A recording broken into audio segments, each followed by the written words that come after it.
There you go.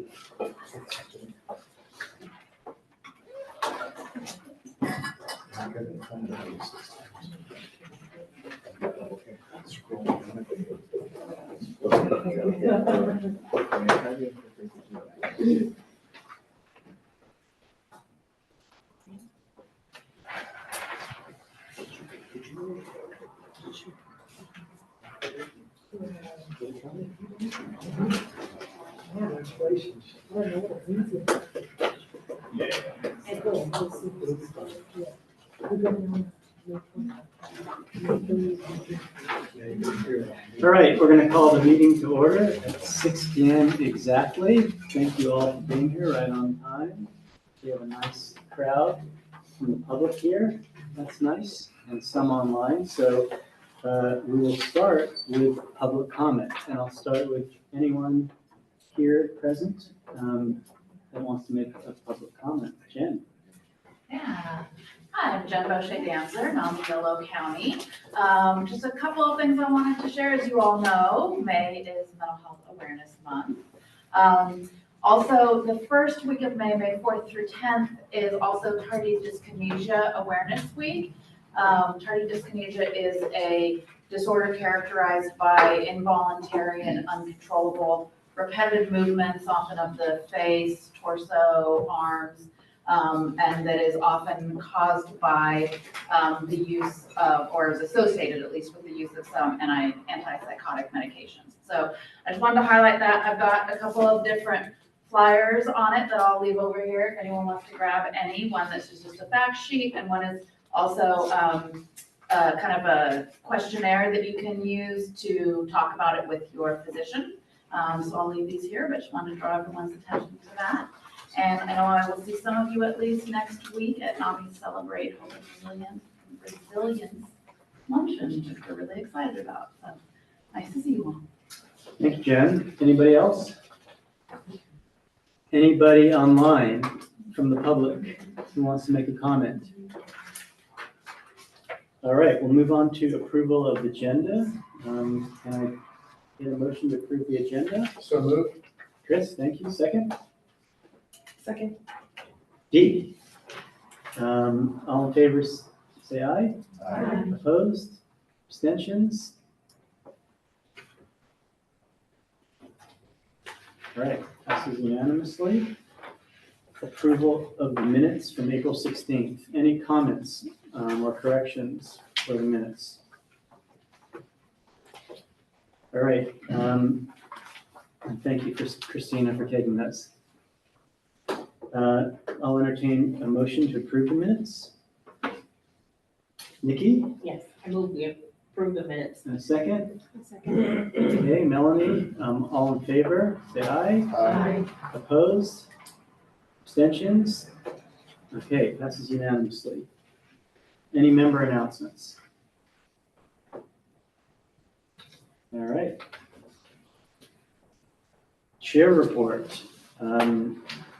I don't have one, except to say it's been fun and I'm ready to pass the torch. So thank you. Still have.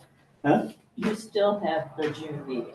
I know I don't. Yes, you do. It's the first of the fiscal year. You know, he's. I want to give someone else a chance. All right. They'll be. Any correspondence? No. Well, we have the one letter. From Nikki, I mean, From from Christy. Christy, Yeah. yes. So we have that one letter that was sent to everyone. Yes, but I actually just sent it out late, not realizing it should have gone in, so it's not in the packet for today. Okay, but it was sent to everyone? Yes, Okay. it will be in their email. Okay. All right, time set agenda. Tony, budget update. Yes, first of all, thank you, everyone, for having me here tonight. And I wanted to just say, first of all, you all know that I apologize for the behavioral health director's report being so late. There's been a lot going on lately. And I know that there's quite a bit of content in this report. But is it printed out? It Yes, is it's a- printed out, and I was typing this sucker up this morning around 4 or 5 in the morning, right? So I apologize for it being so late. I'm definitely happy to speak to it when we get to that part of the agenda. There is a section in here where I do talk a little bit about the budget, it's item B. And what I can tell you is that what we're currently working on is finalizing the MHSA budget so we can move forward with the annual update. And the part that's relevant is that there's a structural deficit in the MHSA budget of approximately $11 million. We have $26 million, we have approximately $26 million of expenses. We only have $15 million of revenue. We have $11 million of fund balances, but with the way that the money must be expended under MHSA, there's certain areas that need to be expended with certain proportions. What we end up with when we kind of factor everything out, we end up with a budget deficit of $4.1 million in community supports and services. So we've been working internally to try to problem solve this, right? You know, we think we can move some items out of community supports and services, prevention and early intervention. We have a contract that's not renewing, that's creating some savings, but then we have to bring on some additional staff, so it offsets a little bit. Also, with the approved innovations plan, we are going to be able to move some money from CFTN back into CSS, right? So after we kind of rearrange the furniture, so to speak, we can come up with a model where we could meet all of the expenses. So we could pay all the $26 million, but essentially where we would end up is at the end of the fiscal year, we'd have zero fund balances, and we'd be going into the fiscal year 26-27 behavioral health services act plan, which has some different expenditure requirements. There's no more community supports and services. There's no more prevention or early intervention. It's just kind of three bigger buckets, right? So you have housing, which is 30%.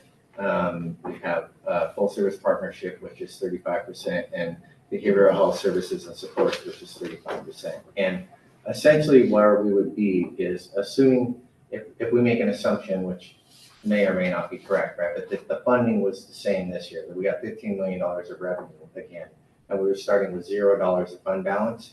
If we were looking at the requirements of the Behavioral Health Service Act, we would be trying to figure out how to pare that $26 million down into $10 million, right?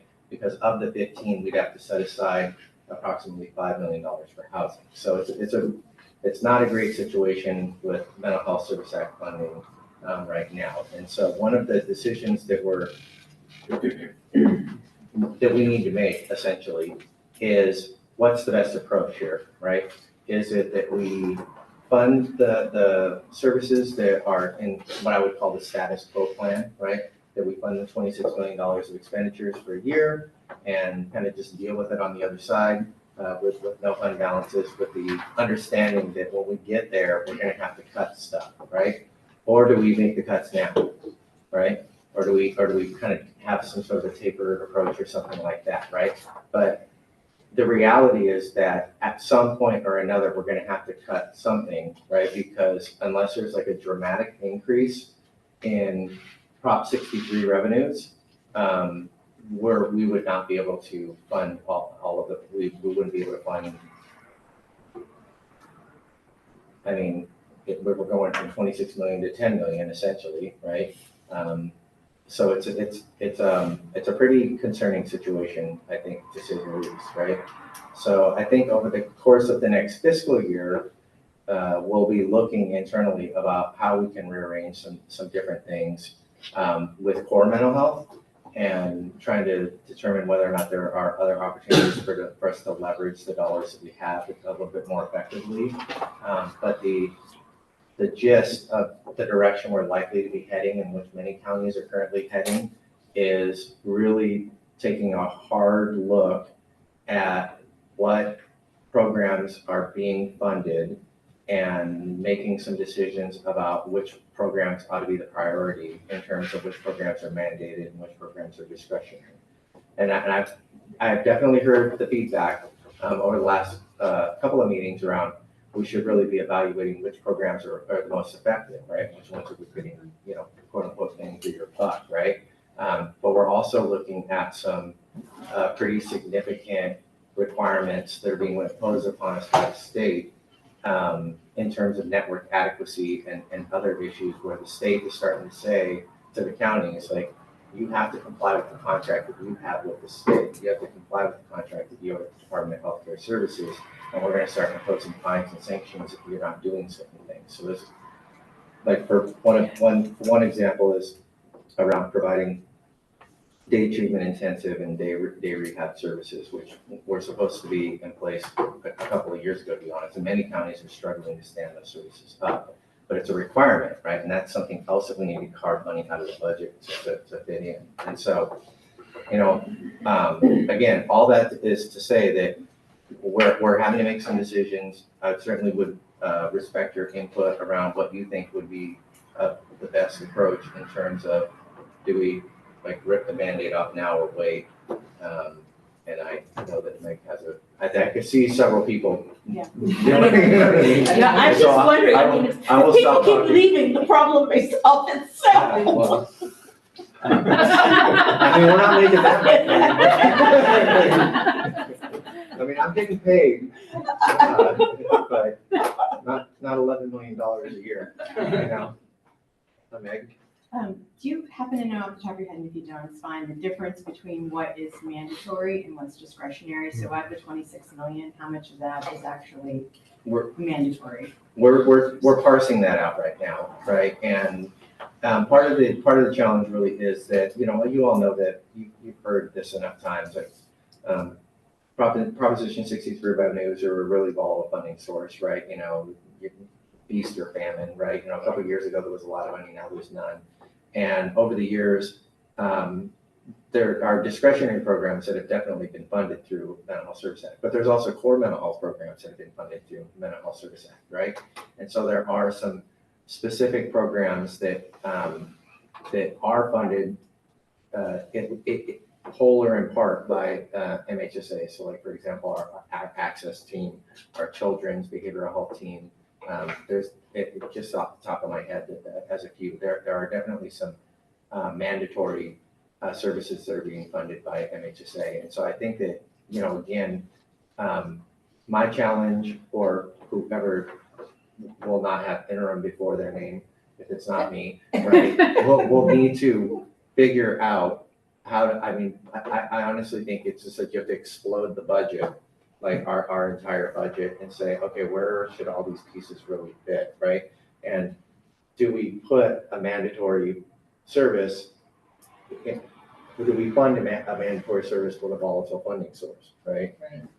Or do we reallocate things in a different way and say, okay, this is actually more appropriate for that?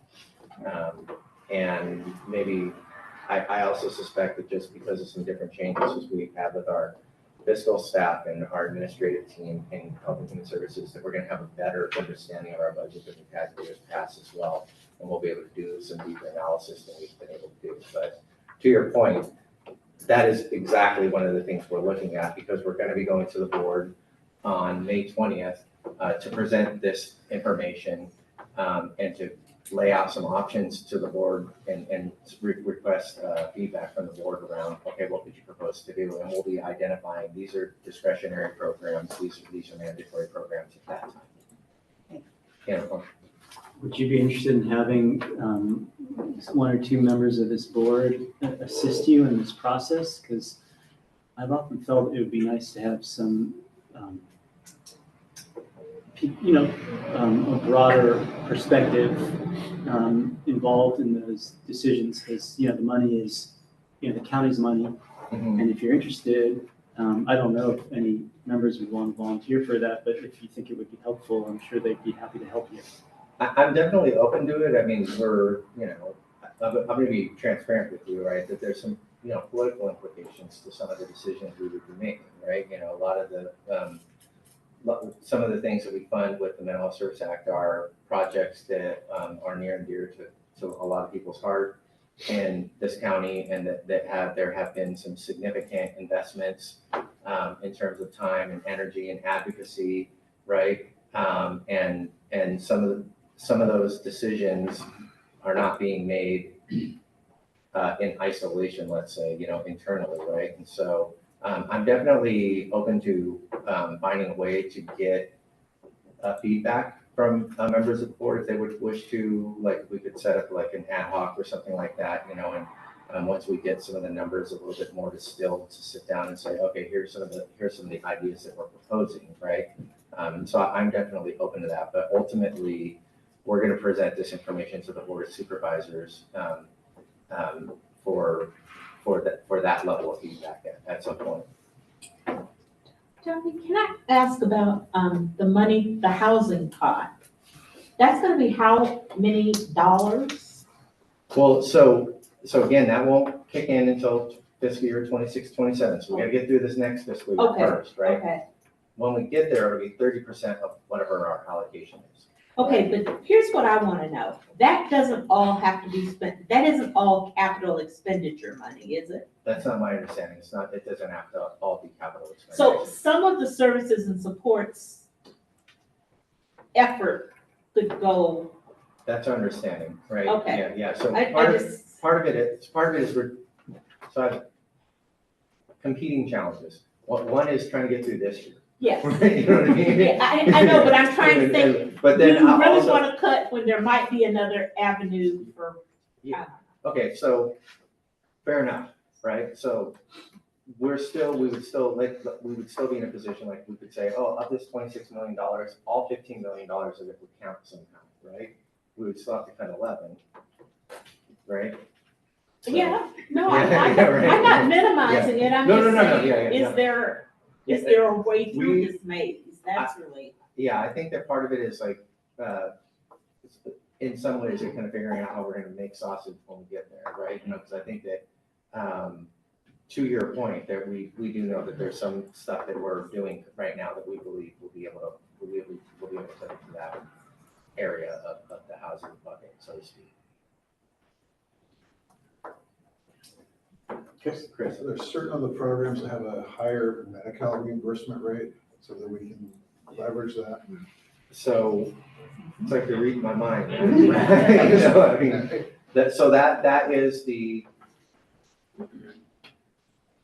that is the way we have to go, right? I mean, our contract with the state is a fee for service contract, and we need to be maximizing opportunities to leverage every non-federal dollar we can to draw down Medi-Cal billing, right? And historically,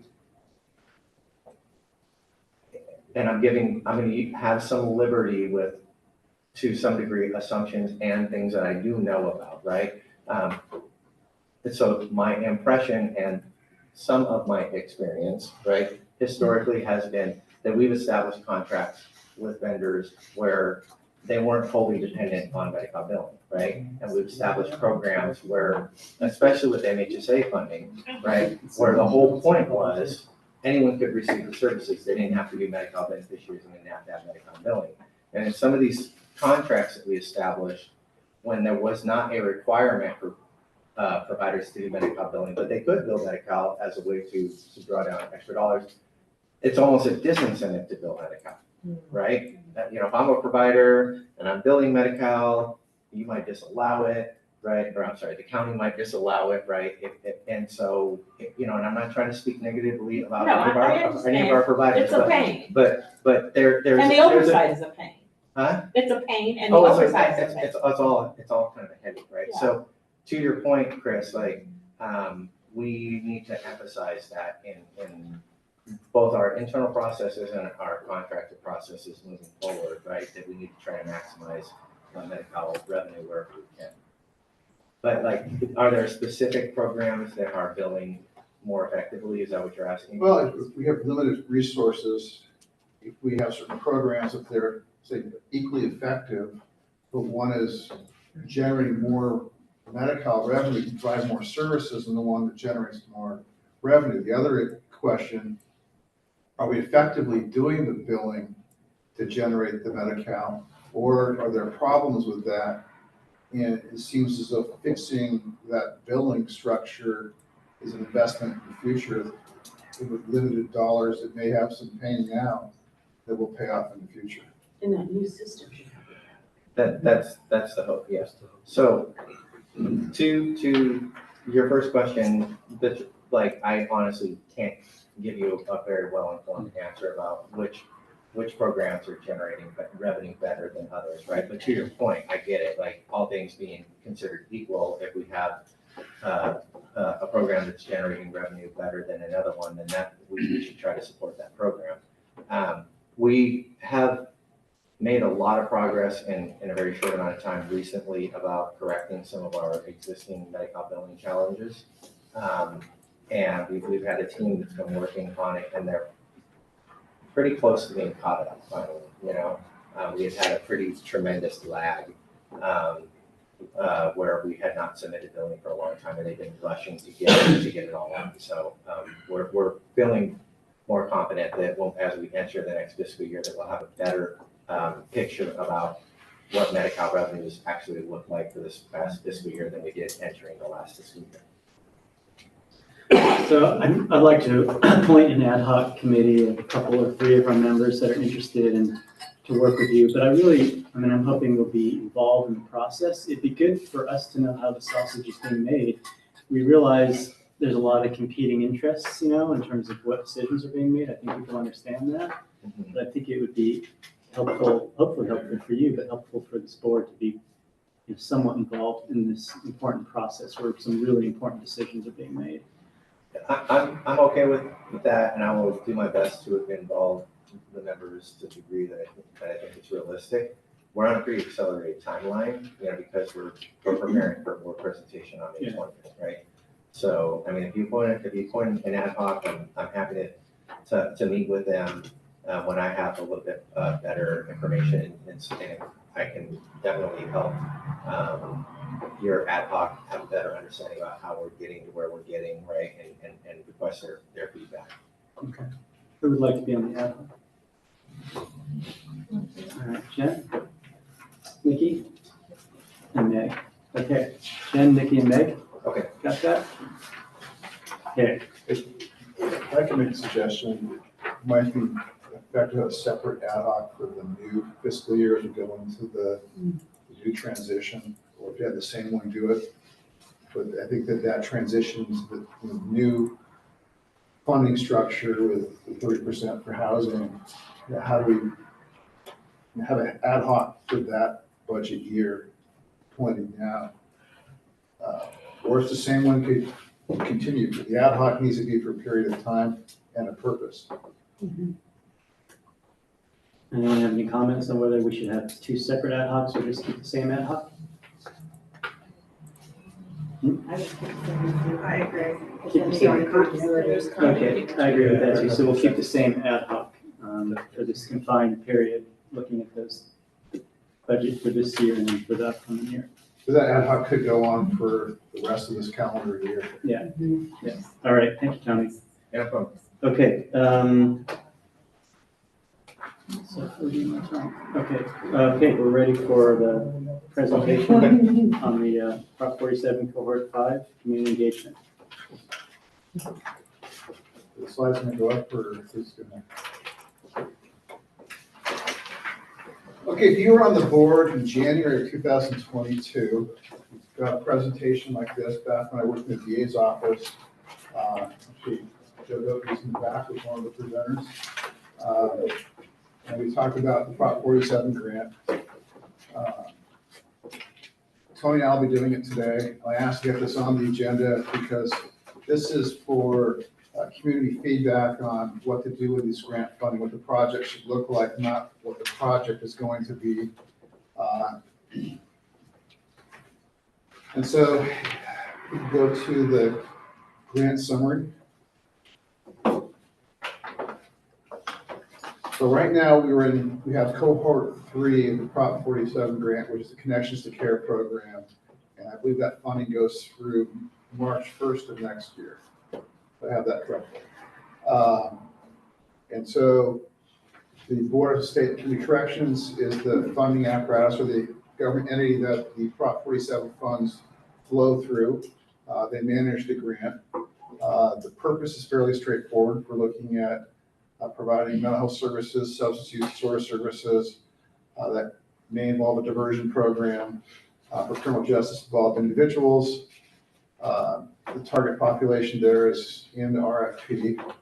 And so we're looking at. There's different types of programs that we could use this funding for. And we'll get to what that could look like later. The service delivery starts January 1st of 2026. And I guess one of my big community inputs would be in the two previous grants that we've gotten, we haven't started the implementation or service provision on time. And a lot of that's had to do with the RFP process. For the last two grants, Communicare has been the primary case manager providing the services. And my suggestion to the county is that they get permission to do a sole source and involve Communicare in the grant design. That way the budget's more accurate. And if we get the grant, we're more likely to stand it up on time. And if you look at the implementation time, that would give Communicare the time to actually prepare to stand it up as opposed to having the county go through an RFP process. I think we look at the first grant we had, the county actually contracted with SCOE, which is the Sacramento County Office of Education, which is a government entity and not a community-based organization. So that grant then had to be voided, and we struggled to get Communicare to provide the services, and we started late. In the last cycle, the HCA leadership responsible for the grant left, other people had to pick it up, and then the contracting process we went through. There were assumptions that some entities would be willing to participate in this grant, and they weren't. So there was a scramble to get community-based organizations to provide the services, and we started late. And so my major input for this is that sole source for the, at least the basic for the housing component and the service provision, we can do a sole source and involve them in the design. That way the budget will be more accurate. Next slide, please. This is the grant priorities. I'm sorry, Nikki, if you have a question. There was a question for the first page, but Yeah. it was about the evaluation. I strongly suggest that you consider either hiring a consultant to make sure you are collecting the correct metrics, or this 6 months of evaluation time is going to be a nightmare. What has happened in the past is that there's been a contracting with an RFP process because the county has to take bids. And then the entity has been identified, then comes up with a local evaluation plan, and then does the evaluation. If we have an existing grant with an evaluator, it may be worthwhile to do a sole source to that evaluator so that they're also involved in the grant design. So the things we say we're going to measure as our objectives are the appropriate ones that can be captured, can tell the story of the evaluation. So I guess that'd be a kind of, you're That's picking up right. the same theme. Yeah, So these are the grant priorities. Doesn't mean that they have to be included in the grant, but they are the priorities that are pursuant to Prop 47. Chris, can I just weigh in here for a second?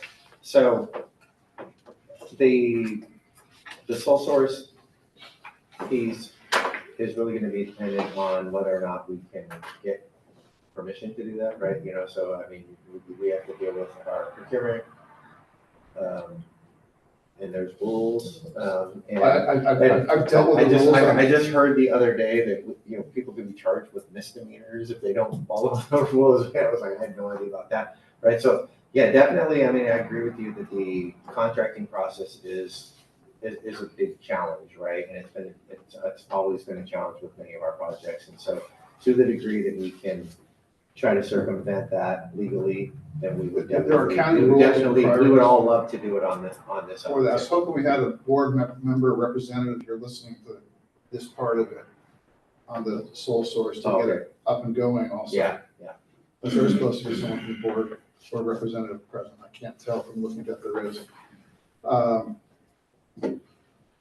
So these are the grant priorities. We tried to incorporate most, if not all of those in our existing grant. Whether they all stay in the proposal, I'm not sure what the proposal is gonna be. I'm happy to speak to the Right. general I framework can when go to the the- time is right. Okay. Next slide. I'm trying to be quick because we have a large agenda. Instead of stopping before. It has a delay on it, sorry. Someone who knows me a long time, they're laughing. Okay, so this, cohort 3 had it was $6 million and $1 million for the small grants. We're looking at the county, this is looking at an $8 million grant proposal. The way it's broken down is there's a certain amount of money allocated for large grant proposals and a certain amount of money allocated for small grant proposals. And historically, they've never had enough small grant proposals to use up all that money. So the excess money rolls over to the larger grant proposals. The small grants are $2 million. And so what I think is key here, we have the target population, the same as we had before. Have a history of mental health or substance use disorder. That can also be, they're reporting it in an assessment that they have that to qualify. So it's not like they have to have a criminal history or be engaged in services before. They can self-report, and that's good enough for the history. So it's fairly wide open there. You have the partners for the county and then the community-based organization to be determined. The 70% to the community-based organizations, that's important because that, you're only required to have 50% go to community-based organizations, but if you hit 70%, you get an additional 4 points. So out of a possible 204. So it's important to try and hit that 70% so you maximize the number of points you have when you're evaluated. So there's additional points between 60 and 69 and more points if you go 70% or higher. So that's why that 70% is important. Nikki mentioned evaluation, 5% is set aside for the program evaluation. That also includes the local evaluation plan, which has sort of the metrics that are going to be collected.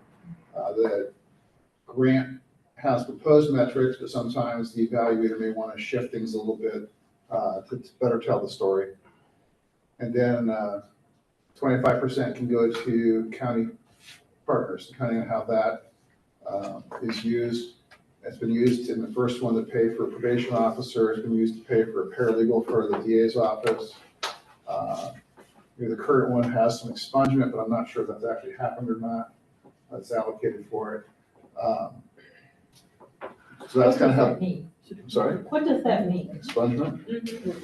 If you have a criminal history, you can, Right, I Yeah, know you I'm can- getting a record expunged, is that, I didn't know there was such a word as expungement, that's all. maybe it's just a term of art that we have in the criminal justice side. I apologize. I try not to use acronyms. No, that's fine, I just, it caught my ear and I, That was- not even actually in the statute, that's Yeah. how it's. okay, that's fine. So that's, and so the sole source and competitive RFP process is mentioned there for the CBO. Next slide, please.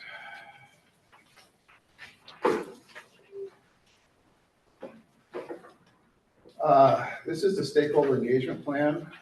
At least the existing one, I assume that may evolve over time. That's what we had for the last one. And so addressing the local behavioral health board, it was mental health board back then as part of this engagement process.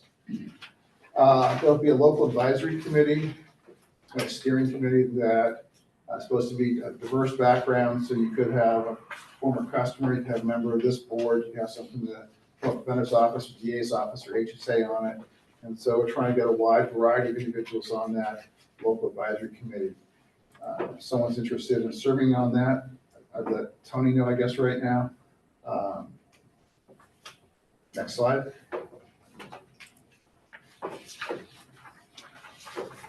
These are existing diversion programs.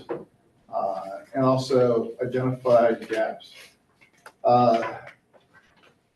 There's 3 of them there. In 2022, we were awarded 2 grants. One was for the top one, and then one of the small grants for a small one that I wrote, that never had to be able to get stood up because the budget didn't work after inflation changes to Medi-Cal. And so right now, we're looking at, I believe, just going after 1 grant with the county, unless another agency is willing to go out for a smaller one. Prop 36 mandated treatment is authorized in the grant. Funding could be for a program that mixes current connections to care type offenses with the Prop 36. But again, that's going to be something that the county partner will work out as to what that's going to look like. And if you wanted to take it from here with what your thoughts are, we're looking at right now. Thank you, Chris. The outline. First of all, Chris, I just want to say thank you for making sure that this was included on the board agenda and for thinking ahead about the community planning process. We've been meeting with probation. HHSA has been meeting with probation, the district attorney's office and the public defender's office to talk through this grant application. There was some decisions made for HHSA to be the lead agency, in part just because we're already administering one of these grants, and it seemed like it would make sense for us to, because there's some infrastructure internally to do it, it would make sense for us to take the lead on this particular grant. But the idea really is for it to be a collaborative partnership between the 4 agencies, whatever community-based organization or organizations we would select to partner with. There has been a lot of conversation specifically around Proposition 36 and the degree with which this grant application should focus on Prop 36, right? There was some conversation about it like exclusively focusing on Prop 36, right? But in conversation, it's really been apparent that we want to support a mechanism for independents who need substance use disorder services and who can receive them through mandated treatment protocols associated with Prop 36. We also don't want to neglect some of the other courts that have already been stood up, right, historically over the past decade. And we want to make sure that we have a vehicle for individuals that need other types of diversion or treatment that don't necessarily qualify for Prop 36 or just wouldn't be as appropriate for them, right? So in these conversations as recently as yesterday, and I have a fact checker in the audience,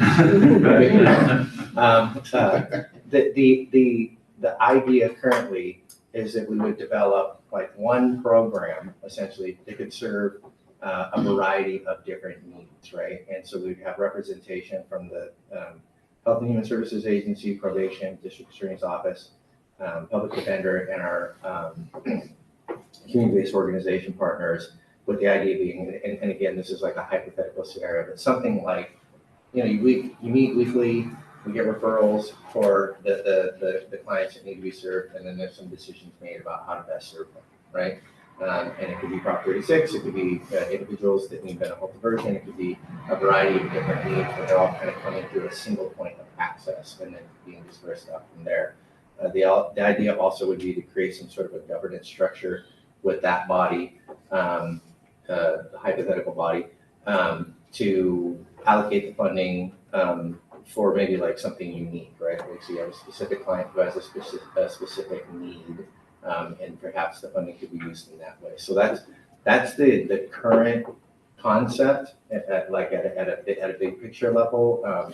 We were really committed to making sure that we were all on the same page, right, before we started putting pen to paper, right? Because we didn't want to start with a proposal that then you have partners saying, well, but that isn't what we talked about, right? We want to make sure, because we have a very short timeline. The due date for the grant, June 23rd. yeah, thank you. So it's not a whole lot of time, right? So we're going to be moving very rapidly, but right now, everybody agrees with the approach. Yeah, I mean, I think hang on. the way. Sorry, my bad. Yeah, No, I'm gonna have, right after this, some public comments, if you welcome comments, but until then. Yeah, I was just answering the question. There's no questions. Sorry, Tracy, I made eye contact. Yeah. I'm not allowed. I just solicit laughter, not comment. Yeah. One thing on your point about this one entry, and looking at the programs we have there, the mental health court with the FSP population, I think everyone knows what that is. Best practices, my understanding is not to mix that population with other special court programs. And so having that population have different court date or somehow segregated so that they don't commingle would be key to that population's success. Yeah, and I think that, everybody involved understands that part, and right, I don't think that we're proposing to do any commingling or anything like that. It's just more about being a coordinated effort and to have some flexibility with which types of programs or which types of services we could fund and for which defendants that meet with whatever criteria. We want to have some flexibility in that. Tony, do you anticipate there being a court component? Or do we, will they be, because I didn't hear one partner being the court. I don't know if you anticipate the court being involved at all, but if they're going to be going to court, I know there's some opinions on the bench about how much they want to do these programs. So I'm just encouraging you to involve them if they're going to have any involvement in terms of court appearances, those sorts of things. Yeah, appreciate that feedback. The other thing I wanted to suggest is on your multidisciplinary teams, when you're talking about the stakeholder engagement, I want to encourage you to reach out and get somebody from the transit authority. Because many times, what looks like non-compliance is lack of access to transportation. And I know that there are things people can get, like something from their doctor or whatever that allows them to be able to get a bus pass. But when you're dealing with somebody who's mentally ill, profoundly disordered, or disorganized, and an offender, you just got too much on your plate to figure that out too. All right. Should I move to public comment? Next slide. Oh, I thought, so that's the last slide. That's slide. Oh. For anyone who's watching this or not, or has an idea after this meeting, Okay. there is the email address that's on there, that was on there.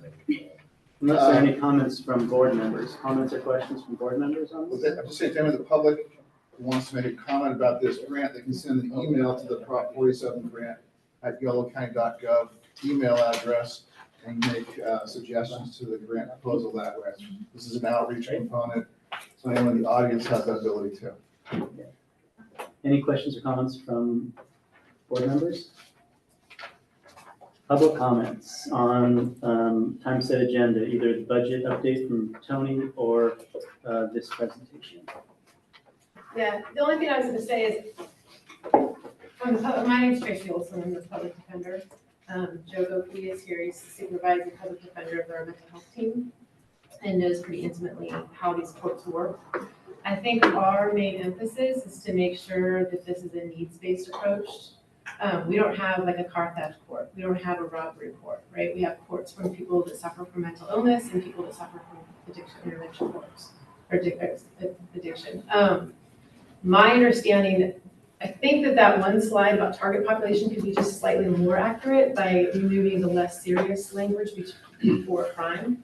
We're still targeting the same people. Hang on a second, Tracy, could you go back to that slide?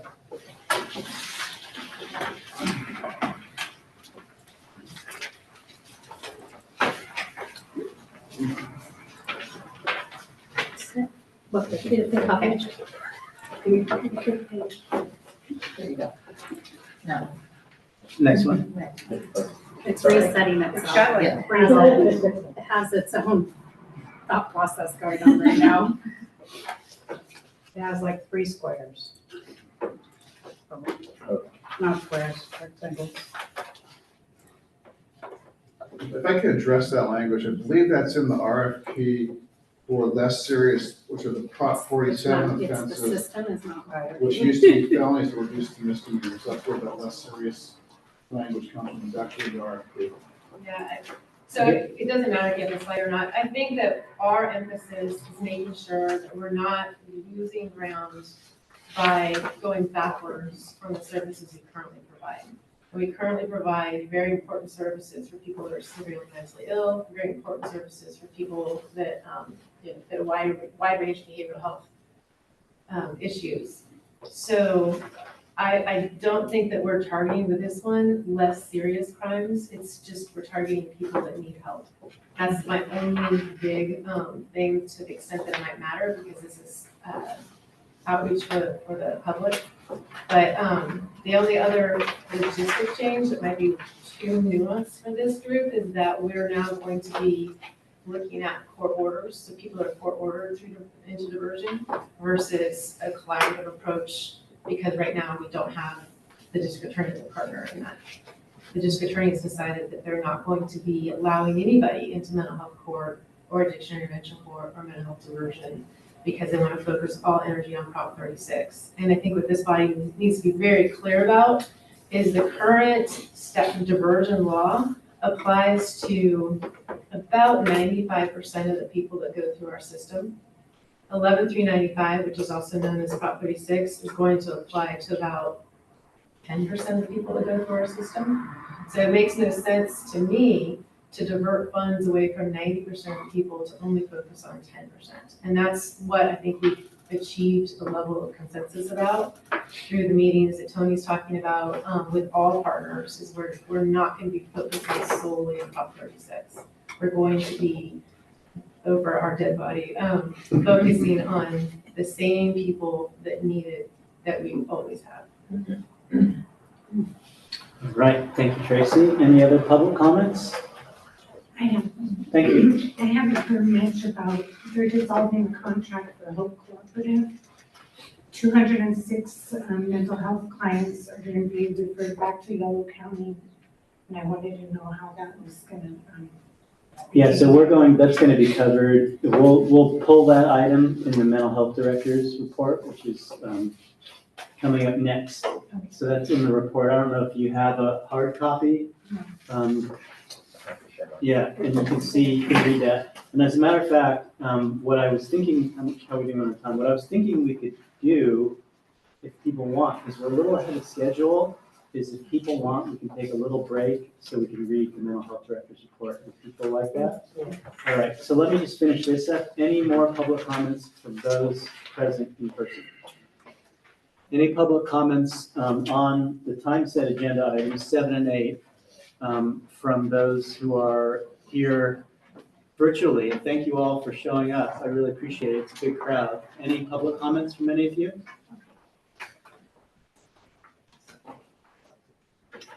All right, so it is 6:47.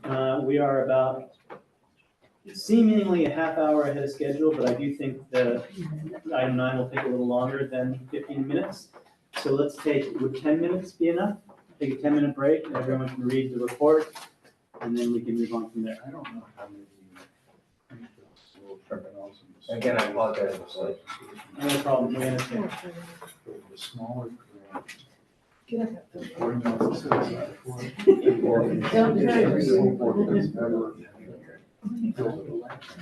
So It's not because I want to say that we'd like to transition to my plans to just show the zones. And if you want to regular, just about stuff, because I think I'd rather be more involved or less involved. So I'm kind of joking. But I think yeah, but I how do you education? I've been the chair for a while. I'm not going to do that. I totally find it. He has a contract. I feel like I've been doing so long. To provide It might be good to have some service, and maybe I can do more for the chair. You know, not being encumbered by.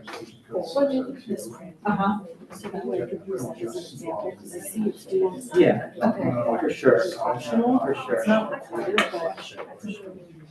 Yeah. I was thinking maybe my oldest position to try to compete. Like, we had the last meeting, I tried to reach out to our two liaisons, and turns out I reached out to one who wasn't one of them for some reason. It does have Sheila was, she does the Jenny back then. So I know she. Sheila. So yeah, one who's talking. And I thought our decision was good. We like. The number 01 first and then @gmail.com. Somewhat. And so I told her, Sheila, I said, I just want to give you all the background. So you know, so you guys make the decision you can. So she and I met for coffee, and we talked all about stuff. We had coffee at 6. And I made a different austerity, big surprise. And then I ran out because I was doing the panel for 6 weeks. So since that, after the sure he was there, and she took that opportunity and texted me right away. I guess text. So anyway, and so I spent like, he actually was. Yeah. I was more engaged, you know. Thank you. I was like,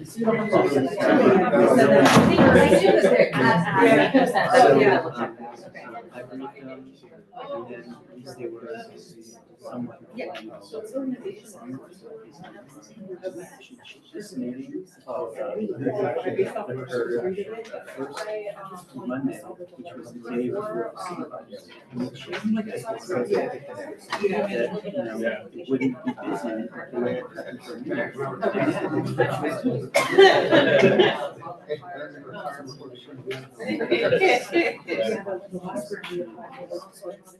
Non-voluntary, we have regional chairs. So next year. She'll come. Oh, check that out. But anyway, I just wanted like. Email me to pass. I guess so. I actually would like to be. Like I was even suggesting that I was just like separate sort of. Just about a half hour.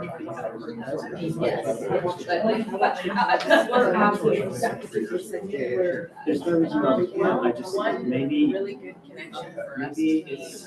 Could you think about that?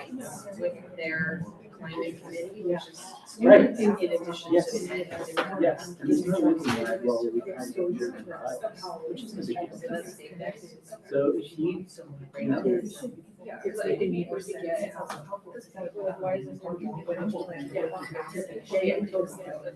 Yeah, right. Yeah, so I'm all for that, and so, yeah, so, and like I said, I'm in my.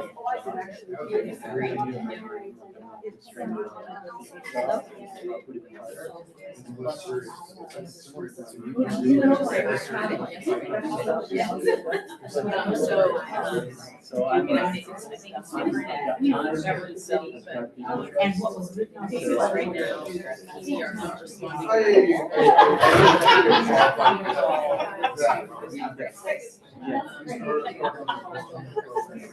wish Kathleen did that.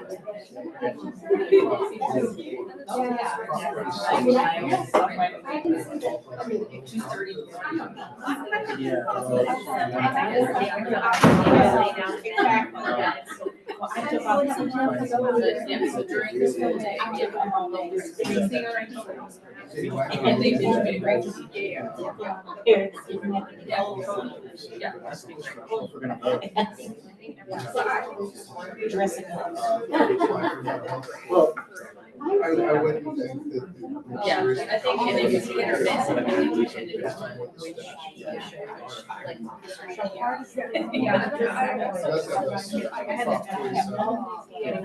so you're right. I learned what I was saying too. Yeah, yeah. But I hope it's not that way now. I know.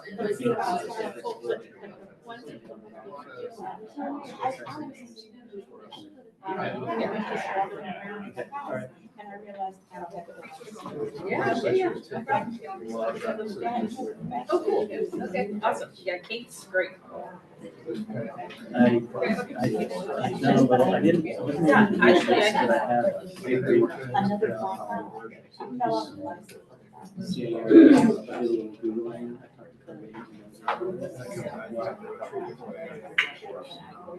What was the?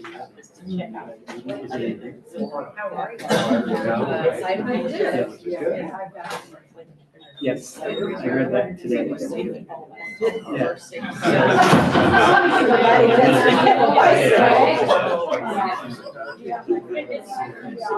This was it. I was trying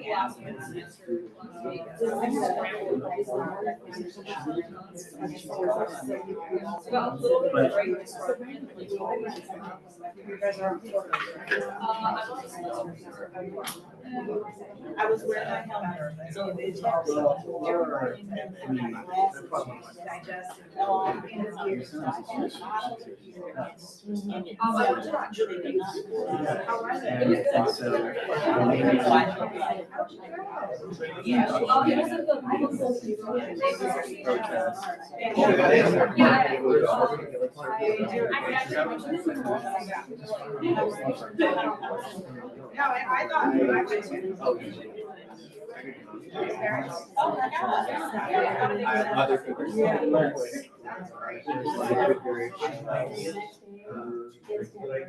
Mom lives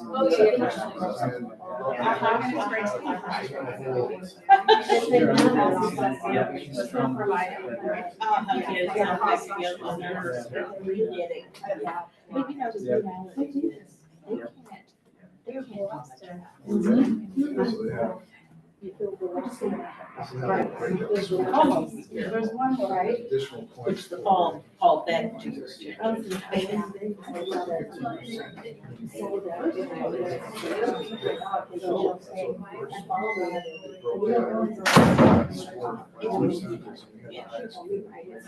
I mean, I was like, yeah, that was another thought I had on how to use.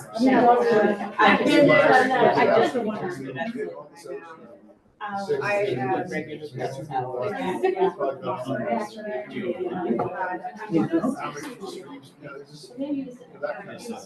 All right, I think we're gonna get started.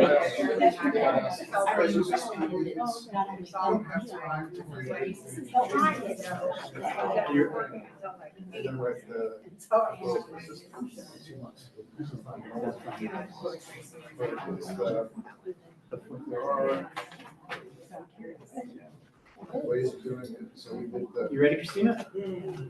She's born ready. All right, Tony, take it away. Okay, do we want to, Oh, yeah. or do you just want me to do them all? No, sorry. Okay, we're gonna pull items, so, anyone wants to tell me what item and what what letter it is? So just, Yeah, H, J, and K. okay, hang on a sec. Well, I'll try it down. H, J, and K. C, L. Okay, Jay? J we got. And do we have, I haven't checked, do we have the FSP? Yeah. Okay, we have FSP. Anything else? And if someone wants to pull something as we go along, just additionally let me know. So why don't we start off with, I just wanted Yeah. to compliment you on getting this. This is a great comparison sheet that that puts them both on one page. all right, Do you do G also? G. No, we did not do G. Thank you. Okay, let's start off with current requests, current RFPs, C. Chair, can I request the full item A? Yeah, Yes. Okay. So I do, as you all know, we've had some different leadership changes at Health and Human Services with the departure of Tony Chakowski and Nolan Sullivan in recent months. And we have the county has selected the new director for Health and Human Services. So Monica Morales is the new director of the Health and Human Services Agency. She'll be starting June 4th. And you can read a little bit about her bio here with the 2 decades of experience leading health safety and well-being issues across the state, et cetera. She's currently the Director of Public Health in Santa Cruz County. I'm sorry, Director of Health Services in Santa Cruz County.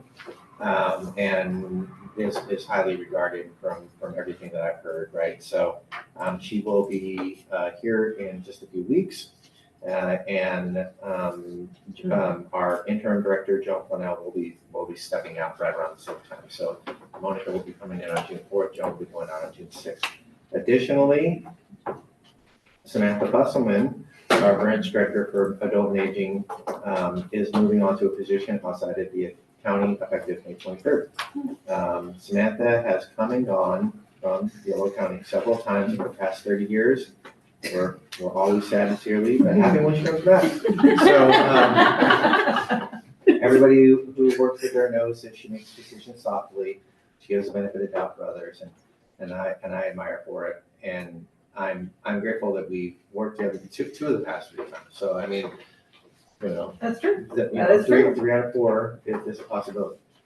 So anyways, I just wanted to take a moment to acknowledge Samantha Busselman's dedication to Yolo County in one way, shape, or form over the past 30 years. And just to wish you the best of luck, you know, in what you do. It's really hard to measure the impact that you make, you know, even on one person, right? You know, and I have my own story, which I won't tell here, but like, you know, one story, the one person who called me the one time, right? You know, and it was just like, oh my God, just like so overwhelming, right? And it was like, you made this difference in my life, and it kind of gives you this like, when you do this kind of work, it just kind of gives you this, that I never knew, right? And then you multiply that over 30 years, and it's pretty incredible. So,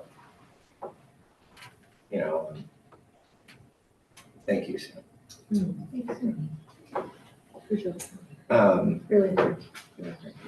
We'll miss you, Sam. Yeah, very dedicated and very always responsive and helpful and compassionate. Thank you. Thank you.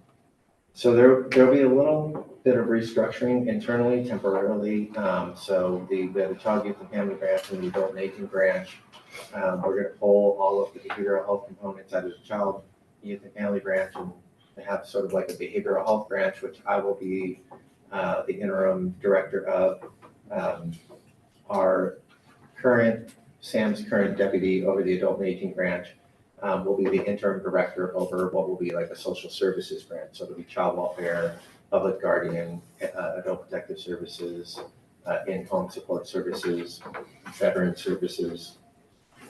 Yep. Yeah, and then we have our current deputy director over our public health branch, which is, she'll be coming in to give Marissa and I some assistance over some of the administrative stuff, and she'll be supporting both branches. So the idea is, you know, this is kind of like a placeholder to make sure that we have coverage at a leadership level over all these different programs. And then when Monica Morales comes in a few weeks, she can kind of get her feet underneath her and make some decisions about how she wants to move forward with this long term. But the key takeaway is that we wish you the best of luck together. Yes. Okay, all right, item C, all right? So we have, we did release a request for proposal for after-hours mobile crisis response on April 14th. The intention with this is for Health and Human Services staff to continue to provide mobile crisis response during the regular business hours and for the contracted provider to fully operate all aspects of the mobile crisis response during evenings, weekends, county holidays. Now, this will be a departure from our current model, which was really just only ever intended to be a temporary model to begin with, right? And in our current model, we're contracting with AMR, American Medical Response, and we have, they basically have 2 non-clinical EMTs who have been trained in the protocol, and they respond, but then we have one of our staff who's available for consultation and to participate remotely, and they can come out onto the scene if it's necessary. With the RFP, we're asking for the provider to have that clinical piece built in as well, right? We don't have a lot of staff. We don't have many staff who are, would meet qualifications to perform this clinical on-call role. Some of the staff that have been doing it for the past year are pretty burnt out, to be perfectly honest with you. And, I sub in here and there, and I mean, it can be a lot, right? And so we are very grateful for our staff that have stepped up and met this challenge, but we really think that our contracted provider, we need someone that they take that part of the responsibility, so our staff can get a bit of a break from that. I realized someone called this, so did anyone have any questions about this? So what contract provider, are you kind of looking at? We can't talk about that. Okay. So the way the RFP process works is that we release it, and we will sometimes tell providers like, hey, just so you know that this thing's been released. But that's about it. We can't engage in this dialogue with a provider and kind of help them. Right, so you didn't do a bidders conference or anything? Well, so we do a bidders conference, right? But what my point is we can't solicit. I see. We can tell people hey, just so you know, Yes. for example, if there's a provider we work with regularly that works in the children's mental health, and we're releasing an RFP, we would say, hey, just want to make sure you know about this, and that's about it. That's all we're allowed to do. So then there's a bidders conference a few weeks later where the interested parties could come and ask questions, and then we respond to them formally. And then after that, there's really there's no interaction with the potential bidders until they actually submit their proposals, and then we score them and so on and so forth, right? So, a board member to review. yeah, we would, yes, I appreciate that. We would like a board member to be involved in scoring the proposal like we. When is the proposals due? I'm gonna have to phone a friend. So I've got it. There's some fact checkers online. My phone will be ringing in just a moment. So. I've got my phone here ready to go. Yeah. I can give them. It would be Oh, helpful, this is June 2nd. Thank you, friend. it would be helpful if we identified someone at this meeting then to do that, if someone's interested in it. Yeah, if you can identify someone who would like to participate, we can make sure that they have an opportunity to. Okay, thank I you. was just asking Johnson to ask if anyone was interested, but Is there anyone that would be interested? I think I know one person would. Yeah, I would think one person would. How many are you expected, 30, 60, 10? We You never don't know. I mean, we really never know, And I mean, if someone was I've interested, done this they would once. like say something about I say that it can be very time consuming. it. It can be time consuming The depending on how proposal many. I got through was 319 pages long. So there is that It too. had meetings, so this, Yeah, it's a big commitment. I would be interested. I want to make sure there's not a conflict. I don't think that I don't foresee there being a conflict with this. If that's not a problem with you, Jonathan.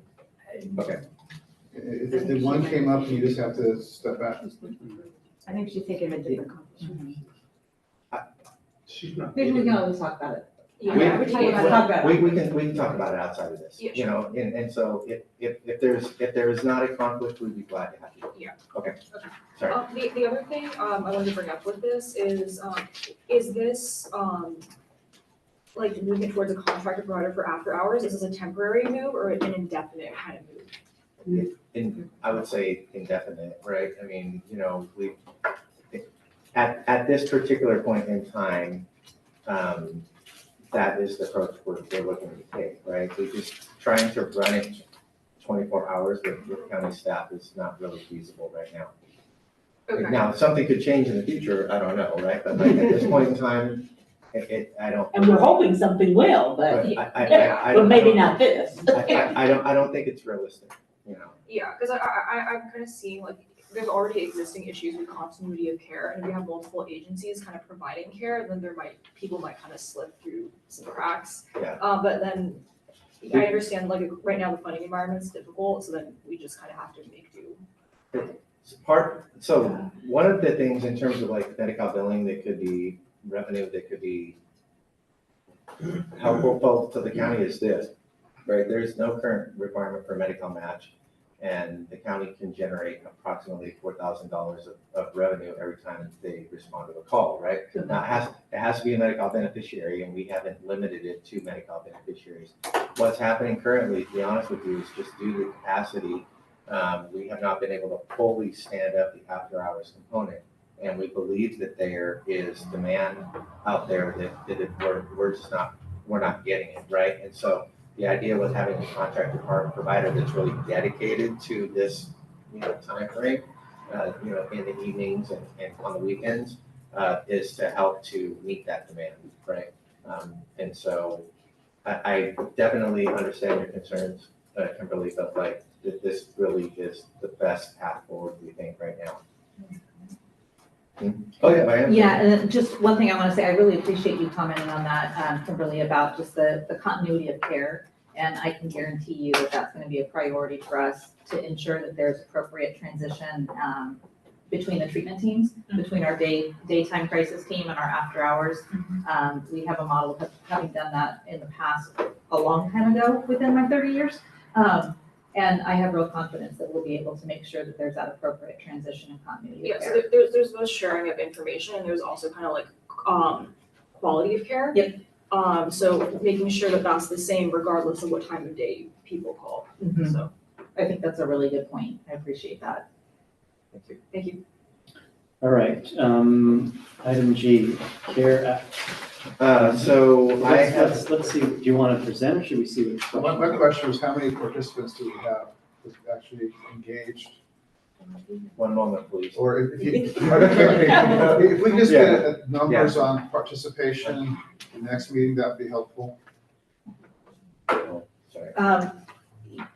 Yes, we had all that information and it poofed. Okay. It disappeared. I believe that we have, this is gonna be testing my memory. I believe that we've had 8 referrals. It may be 7, but I believe that we've had 8 referrals. And of those 6 petitions, and most have been dismissed at this time. But we'll make sure to get those accurate numbers Are in. you track people actually through this process get engaged in mental health services? Yes, we are. Okay, so my curiosity, how many through this process are successfully engaged? Right, regardless of whether they end up with a formal care I plan. think the key is the treatment engagement. Right, so we'll get that information. Okay. Thank you. You're welcome. Item H. All right, who pulled H and? I pulled it, you said that some programs are going to be scaled back, and I was hoping you could just give us a little more information. Yeah, so the K-12 school partnership is, so first of all, I just want to be very careful. I'm not saying that any specific program could get scaled. It is going to be scaled back because no decisions have been made around that, right? But the K-12 school partnership, which has been very successful, it is one of those programs, right? It's a discretionary program. It's not something that we are mandated to do. It has been funded in part by a grant, the Mental Health Student Services Act grant.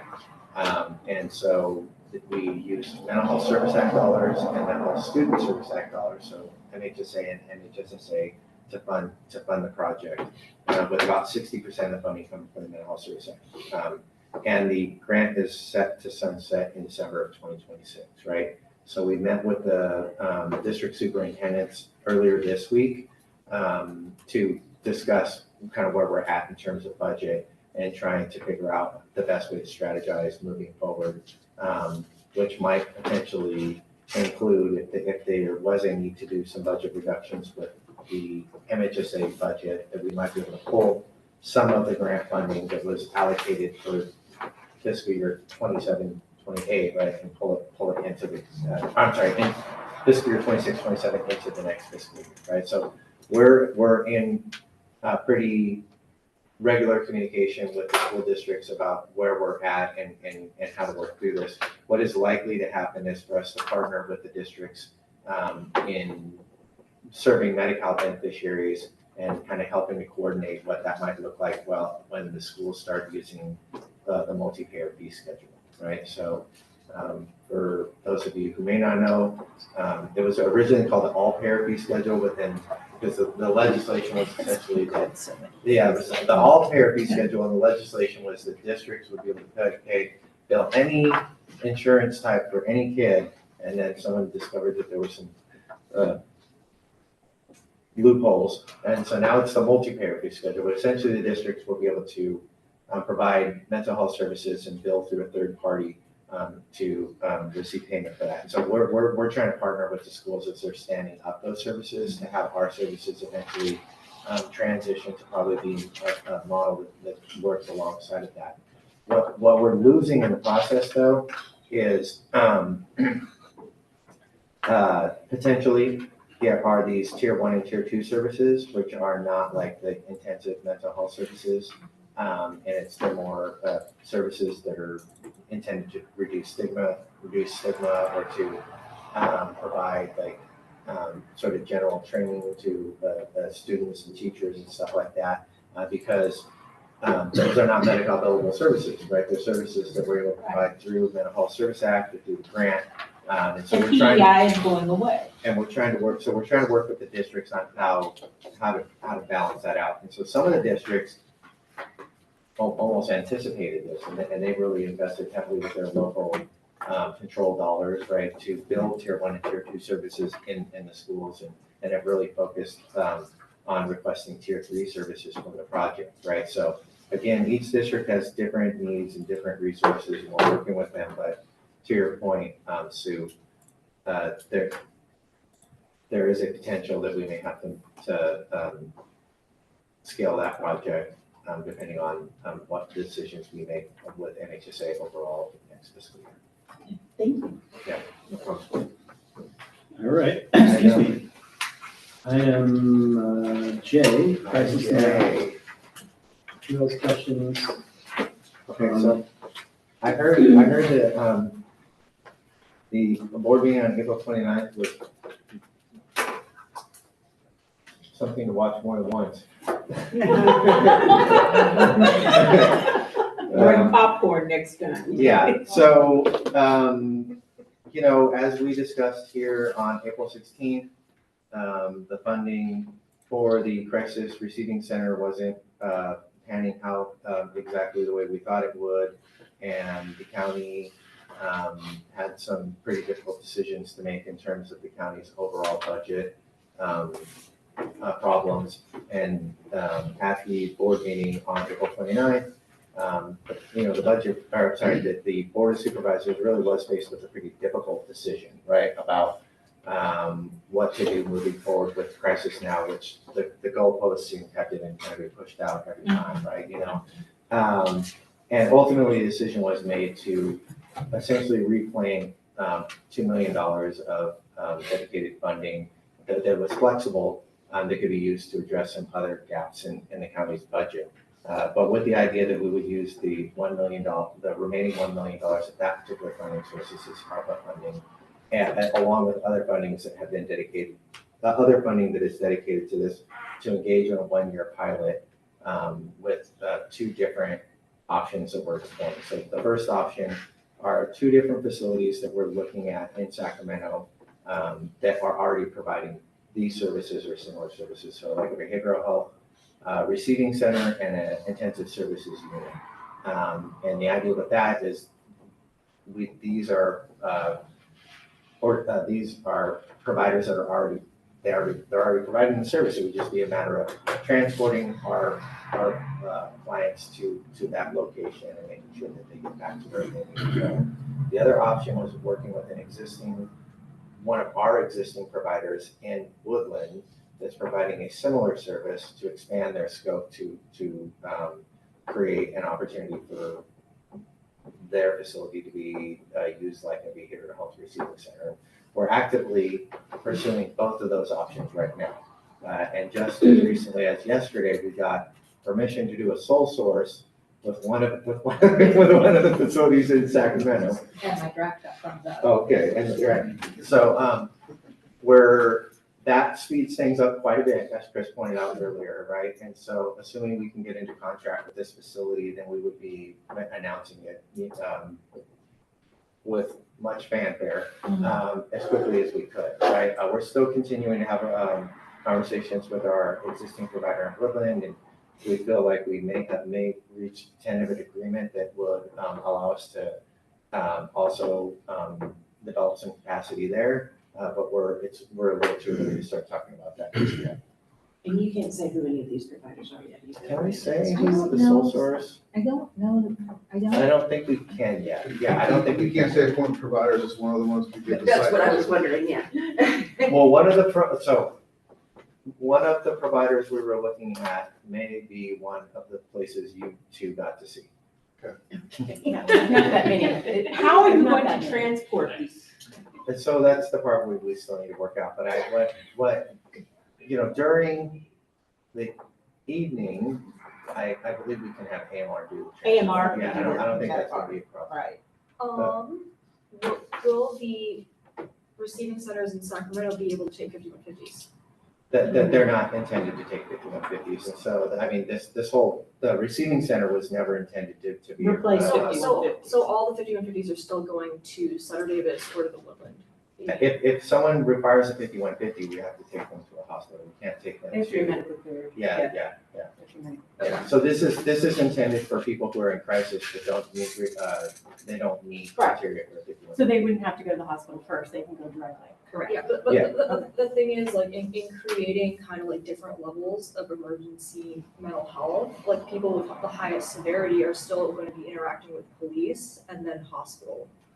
So, not necessarily, so let me come right back to that. So, in terms of the transportation, like during the daytime, we believe that, during the evening and the after hours, our contract with AMR should be able to facilitate that.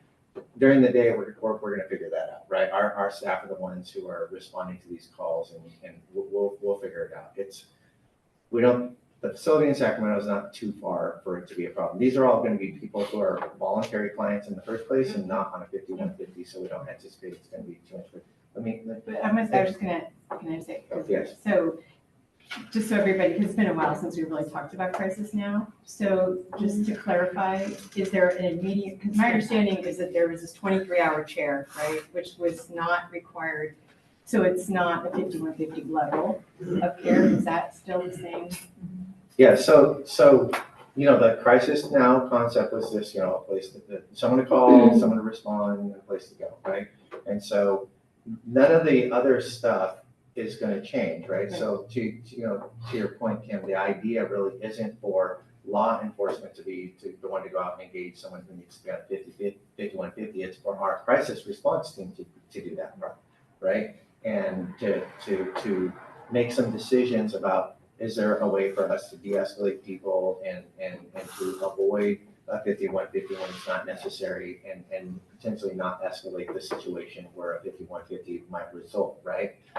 But when we do respond and someone does meet criteria for a 5150, they wouldn't go to the receiving center, they would need to go to hospital, right? Because They wouldn't meet the definition of needing a 23-hour. they would not need, right? yeah, the receiving center is specifically for people who are choosing to be there voluntarily and who do not appear to be a danger to harm themselves or others, right? I guess my point is the goal of Crisis Now was to update the whole emergency mental health response system and kind of what happens when things are like partially implemented but not fully implemented is we're getting two different systems. So in the highest severity people, they're still going through the old system, and then you're getting like mild to moderate, getting served by a different system. But so think about it, who's gonna be transporting, let's say like someone's having a mental health crisis and then the clinician decides to put them on hold, who's transporting them? It's the police, and then they're going to the ER, That's just not- like how it's been. That- I'm just kind of, I just kind of need to highlight kind of some potential gaps, because I get like this is kind of what we have to work with for now, but I just wanted to highlight some potential gaps So, that I'm seeing. yeah, so I mean, I don't know that, depending on the acuity of the person that we're interacting with, that's gonna really dictate a lot about who does transporting, right, for a 5150 Because there's nothing precluding the social worker from transporting No, if it's not high acuity, right? Well, so first of all, with individuals who are appropriate for crisis receiving or behavioral health receiving center, there's no reason that anyone could, they're not on a 5150 hold, there's no reason they can. There's also not a reason it has to be law enforcement on a 5150 hold either. Many of the transports are transported by ambulance when somebody's on hold. Right. Is there data on that specifically? Because like functionally, like as an EMS provider, that's not what's occurring. So Like- what Yeah. I will put out there is that these are two different but related conversations, right? So the part about the receiving center is for us to have a place for people who don't meet that criteria to go, right? The other part about the mobile crisis response is to have a response by qualified mental health individuals, right? So that law enforcement isn't the one who's doing the responding and doing the evaluating about the 5150, right? The part about the transporting, there really isn't too much room for us to work with, right? Because it's really gonna depend on the acuity of the person that's being involved and the degree with which anyone could handle what's going on, right? And sometimes it may need to be law enforcement, sometimes it may need to be an ambulance, right? But I'm definitely sensitive to what you're saying, Kimberly, and that is something that we, of course, want to build out. We want to build out a continuum of care that treats people in the most trauma-focused and client-centered way possible, right? But the receiving center really isn't about that part, to be honest with you, you know? Yeah, because I'm just saying like other counties have receiving centers that do take holds. So I'm just kind of pointing out that there are there's different systems out there, and some places have been able to make it work. I get that might not be the case right now for here, but I think the goal should be moving towards a receiving center that can take all levels of mental health care and not just some. I get your point. Yeah. I get your point. I get your point. Yeah. Okay, so I will just say that on our visit, we went and visited the Sierra Vista Hospital ICU, so it's not a receiving center. And so I think that's part of it is what we're getting hung up on terminology, and that's my fault, right? But yeah, they have an intensive services unit, right, which meets criteria, what they need, like some sort of licensing criteria that would allow them to accept the 5150 hold. Like the CSU. Right, and so, I mean, that is something we can definitely explore, right? One of the facilities we're looking at does meet that definition, right? One of the facilities that we're looking at does not, right? One of them will not be able to accept 5150 hold. But I get your point, and I apologize for getting hung up on the transportation piece. Yeah, and I guess like my goal is just to like highlight any potential gaps, because what we all want is like a functional system that Appreciate that. works for everybody. I appreciate that. So- We will definitely give you an update. Oh, sorry.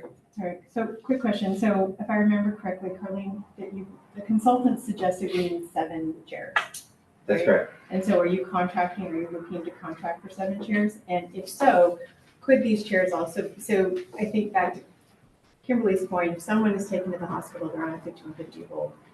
At the hospital, they determine that a lot of them have PRT, they have psychiatric, that the mental health provider clears them. Could they then go to an intermediate chair? Because they do not require psychiatric hospitalization, they require more of a 23-hour. Right, well, and also as a reminder, we also have our crisis residential treatment provider. So we have Safe Harbor as well, and we're in conversations with Safe Harbor about also being able to do admissions at different hours of the day and the evening, and to be responsive to the hospitals as in that sort of a scenario. So there's that as well. So I thought, no, it's been a while. I thought that they couldn't go to those beds until they went to a 23-hour. Or you guys, am I remembering incorrectly? That's what I thought too. Safe Harbor? No, that's I think never been a that's it. requirement. No, so I think that, No. I don't believe that that's ever been a requirement, but I think that when the model's been discussed here Yeah. for some time is that that we would go to a crisis receiving center first. Right. Right, yeah. That would be our process, but we Yeah. haven't ever had actually a Well, receiving I center. understand, I guess there has been discussion at the ER levels that they can't get access to those beds because they aren't in an intermediate bed, so I could be, there could be misinformation out there, but anyway. But I just want to make sure there were 7, that you're contracting for 7, is that still the number? And to Kimberly's point, well, it's unfortunate if someone addicted with 50 has to go to acute care facility, ER. But once they're medically cleared, could they then access these chairs? At least it would decant the ER, and it would keep somebody in a more appropriate place than the ER. So could they go from an ER once they're cleared to these other chairs? I think that's a great question, and I think that's something for us to discuss and explore, and I can't think of a reason why that would not be okay. That seems to make perfectly good sense to me, but I may be missing something. But once somebody's medically cleared, and if the determination is made that from a clinical perspective, that would be the right sort of level of care and placement for somebody, then that would be part of our crisis team's job to help coordinate and triage and arrange transportation for that. And also, because we're not going to have the receiving center as we envisioned within our community in the same way that we had envisioned, we're also looking at other ways to ensure people are getting the right care at the right time. And so having those conversations with Safe Harbor as well, where somebody could come into the ER on a 5150, be medically cleared, released from the hold, but then be able to be admitted into crisis residential if that's something that were appropriate for them, that they wanted to do, and that they needed for a longer period of time than just a 23-hour spot. We're also really intensifying our efforts to make that happen. I think the ERs need to be made aware of the options available to them, because in the absence of them being educated on their options, right, they're going to go back to kind of what they've been doing, which is like, we're going to maintain hold, we're going to send the person to the hospital, like, if they don't know that like Safe Harbor is an option, that they don't know that like receiving chairs are an option, they're just going to continue funneling through the existing system that they've been doing. So once we have this in place, we've been talking to the hospitals because they're contributing funding. Yeah. Right, so we will definitely be making sure that they're aware of how to use this resource. To your point, with the 7 beds, I think we're gonna try to get to 7 beds total in one way, shape, or form, right? The facility that we're talking to in Sacramento is really Sacramento County's. And so we had to, That's my concern. Well, but they were cool. They were like, hey, would it be okay? And they were okay with it, but we're probably looking at like 3 or 4 beds at that site, Yeah, because it's great to have beds, but if they're always full. Yeah. Right. Yeah, so we didn't get the impression from them that that's the case there, right? That Right. they said that there's, people kind of come in and that there's. And that's part of why we're doing the 1-year pilot, so that we can also see what's working and what we need to Yeah. shift and. I think it's great to do a pilot. We've been talking about this. think it's I know. awesome. And I thank you for, We are very excited that we will get to at least this part of the finish line and to at least have something in place, right? And then we can try to build out from there. Nikki, Yes, didn't we have more beds than we reduced? at Safe Harbor, you mean? Was it Safe Harbor? I'm not Yeah. sure, but I think we were discussing this once, one Yeah, of our own board meetings, that I we had think we 13 did or something like reduce them, that. but I don't know 12? what's happened in the. So there was conversation in the past about us underutilizing Safe Harbor. Right. And I don't want to get into specifics of that, but basically our current contract is we hold 5 beds, Okay, right? We hold 5 beds whether they're filled or not, right? We pay Safe Harbor to hold those beds for us. Currently, we were just on a conversation with their interim executive director the other day, and they have 14 beds, and they say that we're right now we're filling about 10 of them at any given moment in time. I think that their census right now for us is currently is what? 10. 10. Wow. So you pay, in Oh, addition to the 5 you So- paid for already, you Right, pay right. for So- additional 5. right. Yeah, so we hold the 5 at a higher Yes. rate, and then when they go over Yeah. 5, then we. it's a far cry from the 2 we were used, the average census was, those last figures we looked at. Well, It's a good thing we didn't lower it. Yeah. All right, Okay, Oh, okay, I have so, one more um, question, if that's yes. okay. Yeah. With these providers, insurance is an issue, right? This can't be up to Jeffrey, that's what they're trying to. The provider in Sacramento insurance is not an issue, right? That's not gonna be an issue.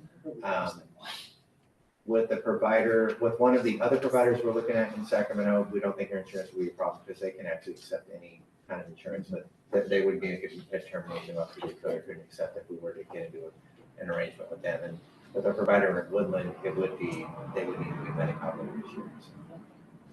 All right, Can we go to L and then we'll come to K, because I think it's going to be a little bit more of an involved conversation, if that's okay with you, Chair? yeah, that's fine. Okay.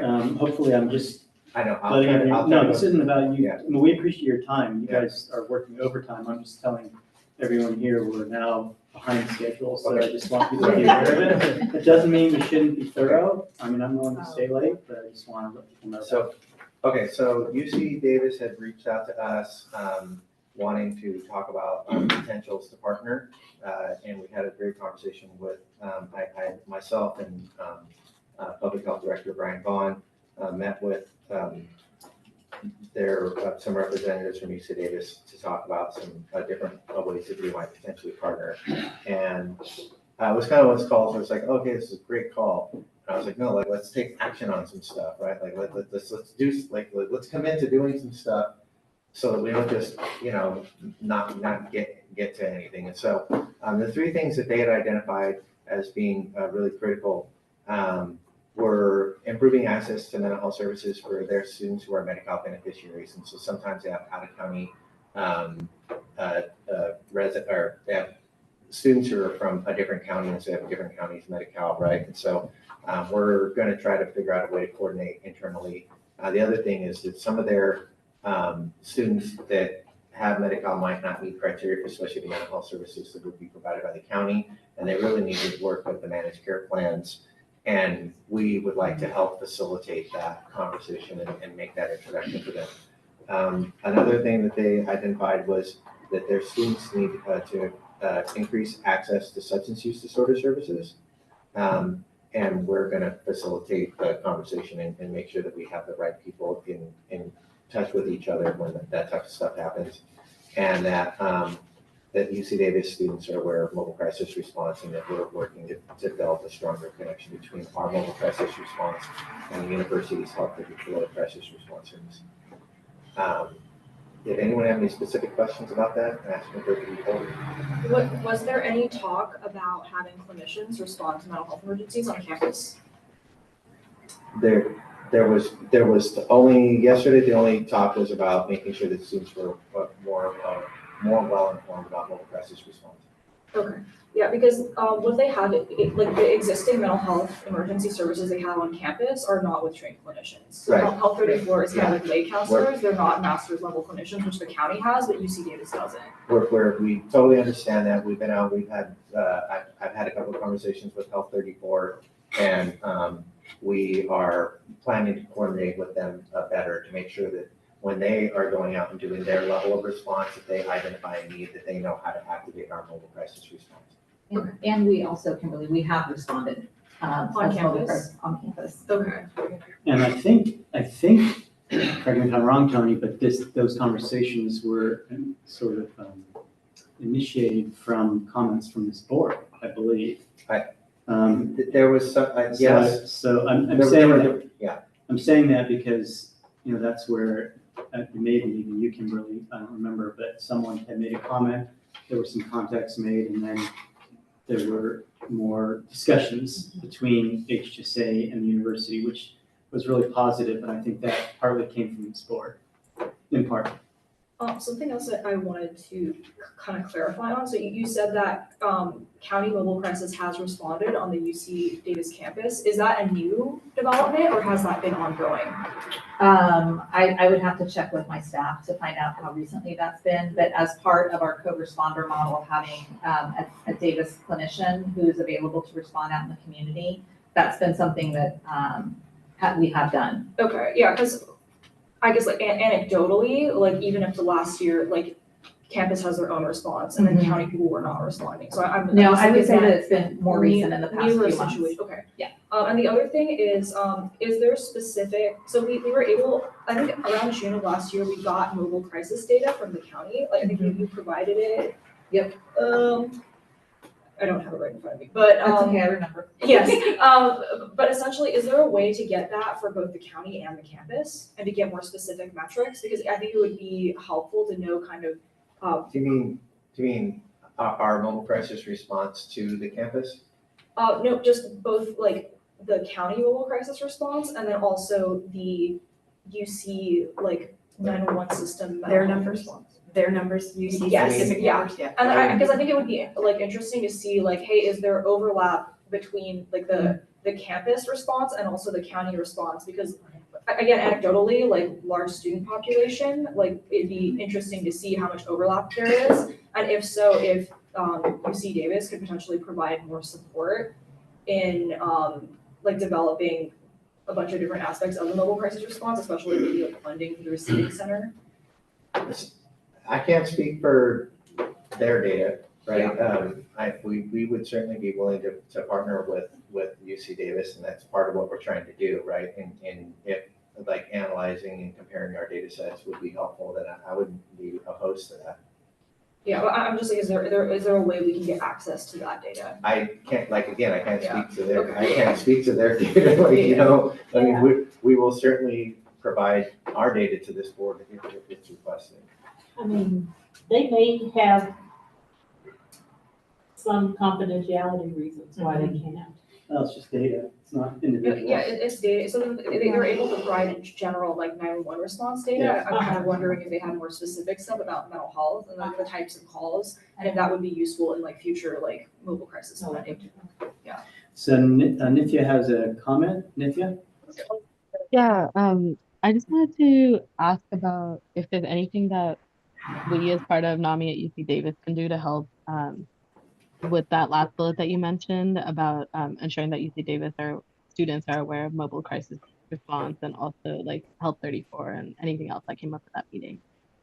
Yeah, no, I would really appreciate that, Nithya, and I was commenting on that in my conversation yesterday, that we actually do have someone who is part of the Davis NAMI organization that's part of this board, right? And so, I mean, any support you could help, or any support you could give to us with that would be, we would really appreciate it. All Yeah, right. for sure. And I can also email you so we can also talk more specifically if that would help. Thank you so much. I appreciate that. Thanks, Nithya. Item K. Thank you. So I apologize for the delay. So we have had an existing contract. We've had a contracted relationship with a provider who it's Hope Cooperative, who has been providing full service partnership services since we last put out the RFP back in 2021, right?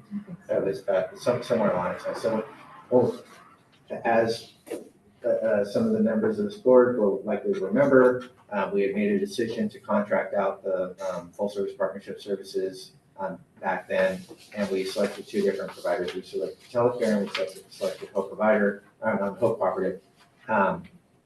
Telecare, that relationship didn't last too long, and then Hope Cooperative absorbed kind of all of Telecare's clients, and they've been providing services ever since.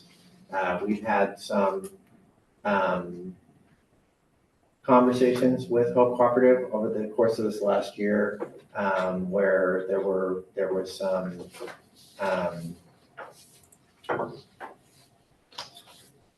the relationship between the county and the provider wasn't going well because of a few different things. Like one of them involved with our billing process and some administrative burdens. I'm not going to get into the specifics, but basically what the end result of this is that on April 15th, they told us that they no longer wanted to contract with the county.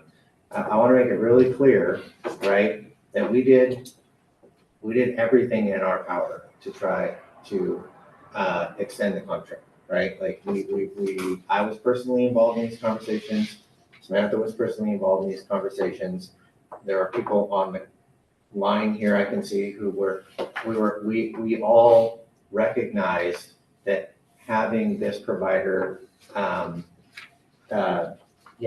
not continue, before we could adequately set up services would create an incredible challenge. But ultimately, they made a decision on April 15th to tell us to inform us that they were not going to seek to renew their contract. So I just want to make it clear, they're not breaking their contract, they're not doing anything that is not contractually required of them. They're still providing the services right now, but their current contract terminates on June 30th, right? And they're saying we're not going to renew at that time.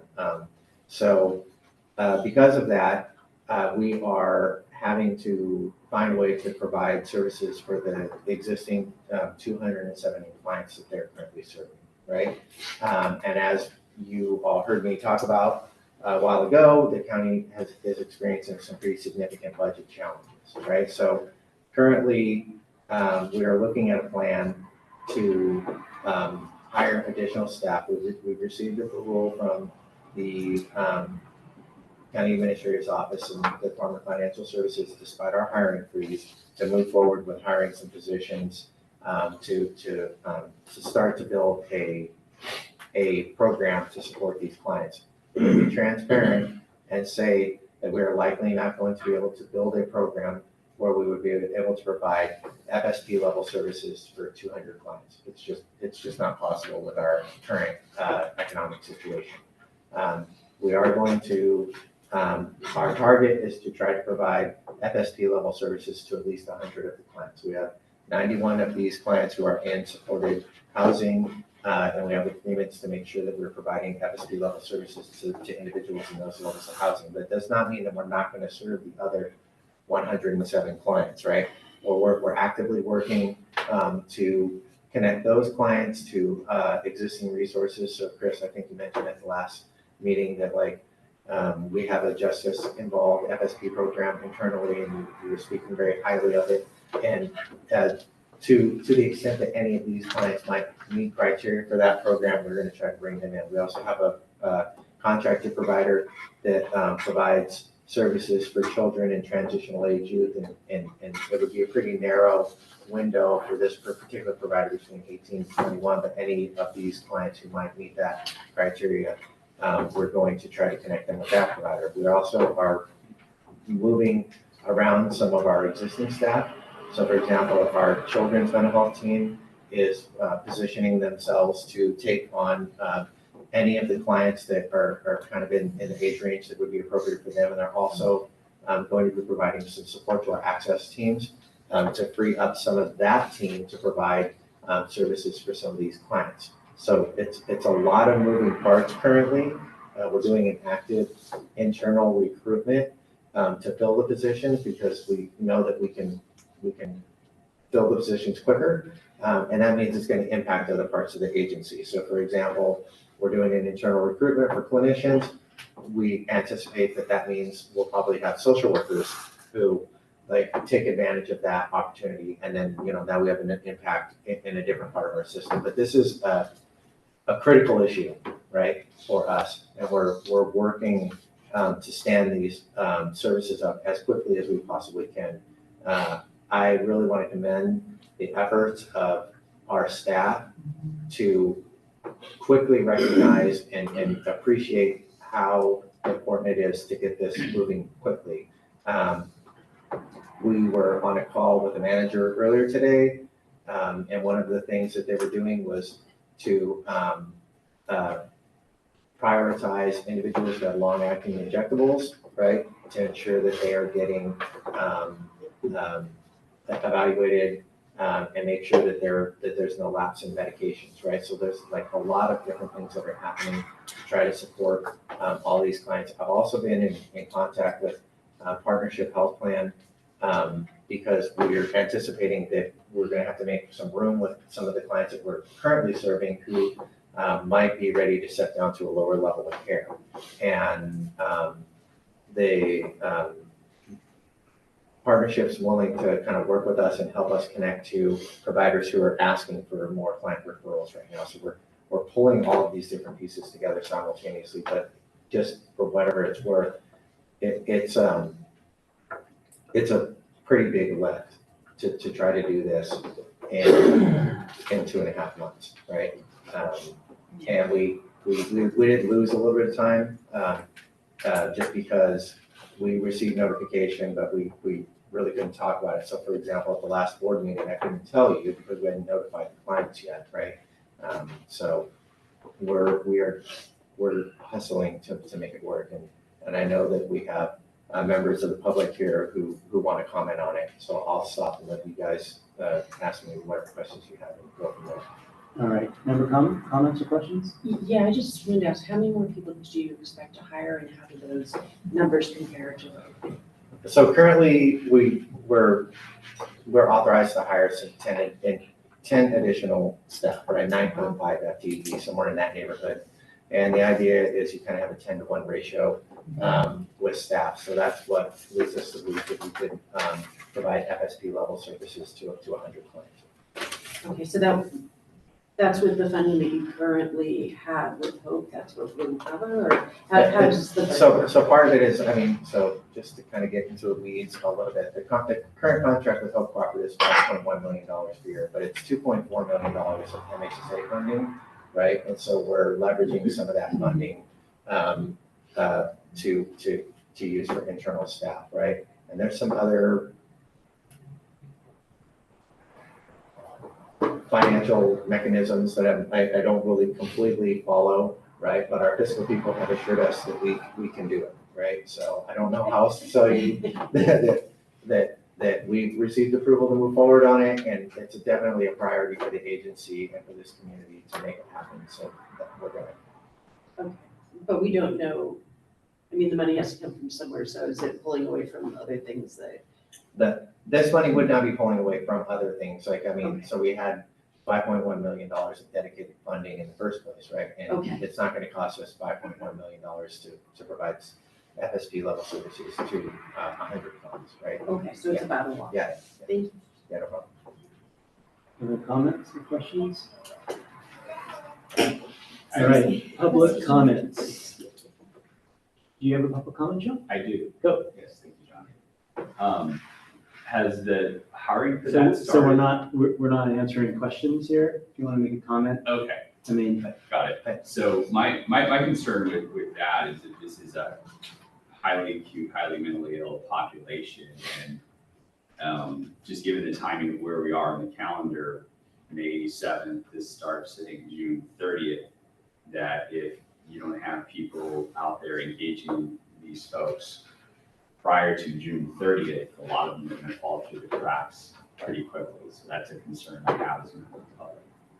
And we'll give, when we have these questions, we'll give, Tony a chance to clean things up if they can. Sure. Yeah, Jen, do you have something?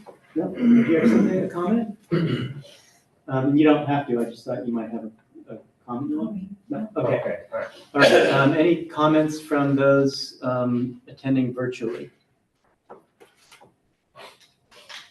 All right, and just anything else from the board before we go to close it with Tony? Hope Cooperative provides some psychiatric services, so you're transitioning not just the case management, but the medication management from their psychiatrist to the county. Yes. That's one of okay, I just want to make sure that's a big lift. It's a very big lift. All right. Yeah. So just to your point, I share your concerns, right? And to the question you didn't ask.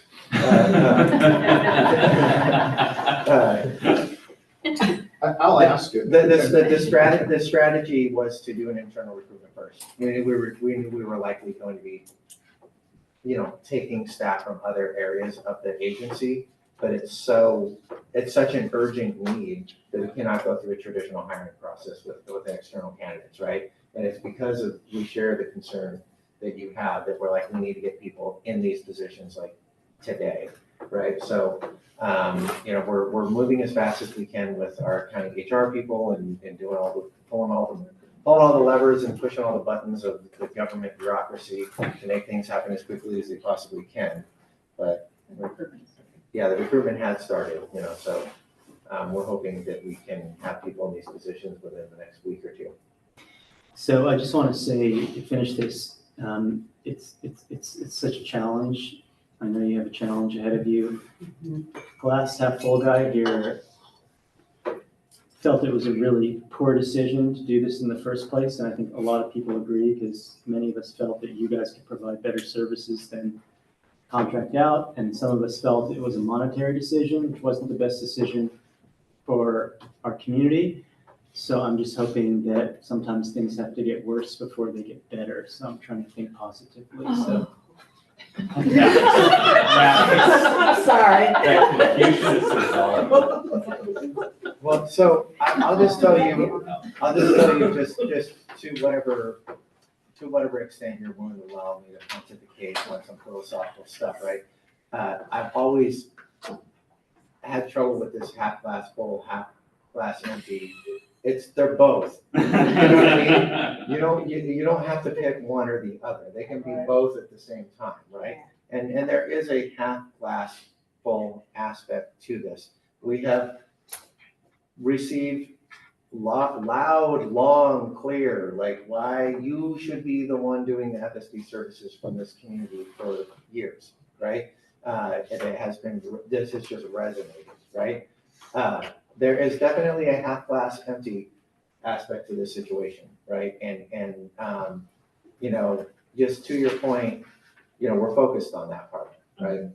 And we don't want people to slip through the cracks, and we're going to do everything in our power to prevent that from happening. But like to Jonathan's point, I think that a lot of people have wanted to see this happen, maybe not like this, but wanted to see it happen for a long time. Well, and I think there was a movement, there were some thoughts with you guys of going this route anyway. I mean, that was the thought. We were definitely moving in this direction. Yeah. And anyways, yes. Okay, thank you very much. Thank you. We're going to our Board of Supervisors report, and we have Oscar on Zoom. Thank you, Oscar. You're welcome. Thank you. My apologies. I'm just jumping out of another meeting at the community center here in West Sacramento. Actually, it's related. It's a Commons portal that they're about to release that has kind of real-time crime data in the city of West Sacramento, and it's exciting. It's modeled after similar to what the DA's office did, Jonathan, when you guys were working on it. And so a great opportunity to kind of continue to refine our policies around all the things you guys have been discussing all night. I'll be real brief. I only got a couple things. First, I can't say thank you enough to our county staff, all of which continue to just sort of step in to fill some of the vacancies that you guys talked about earlier. Tony's doing a hell of a job to try to keep a lot of balls in the air. And so I'm just simply here to say, be kind to Tony. That's my, I only have one ask, just be kind to Tony. That's all I ask for.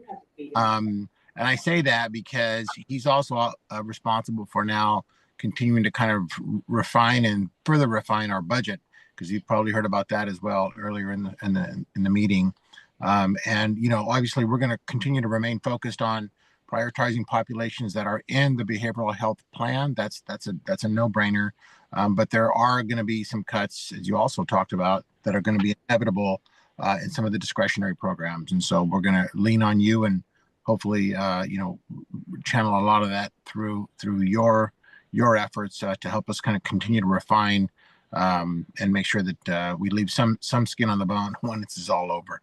I also wanted to report the Board of Supervisors last week took action to sort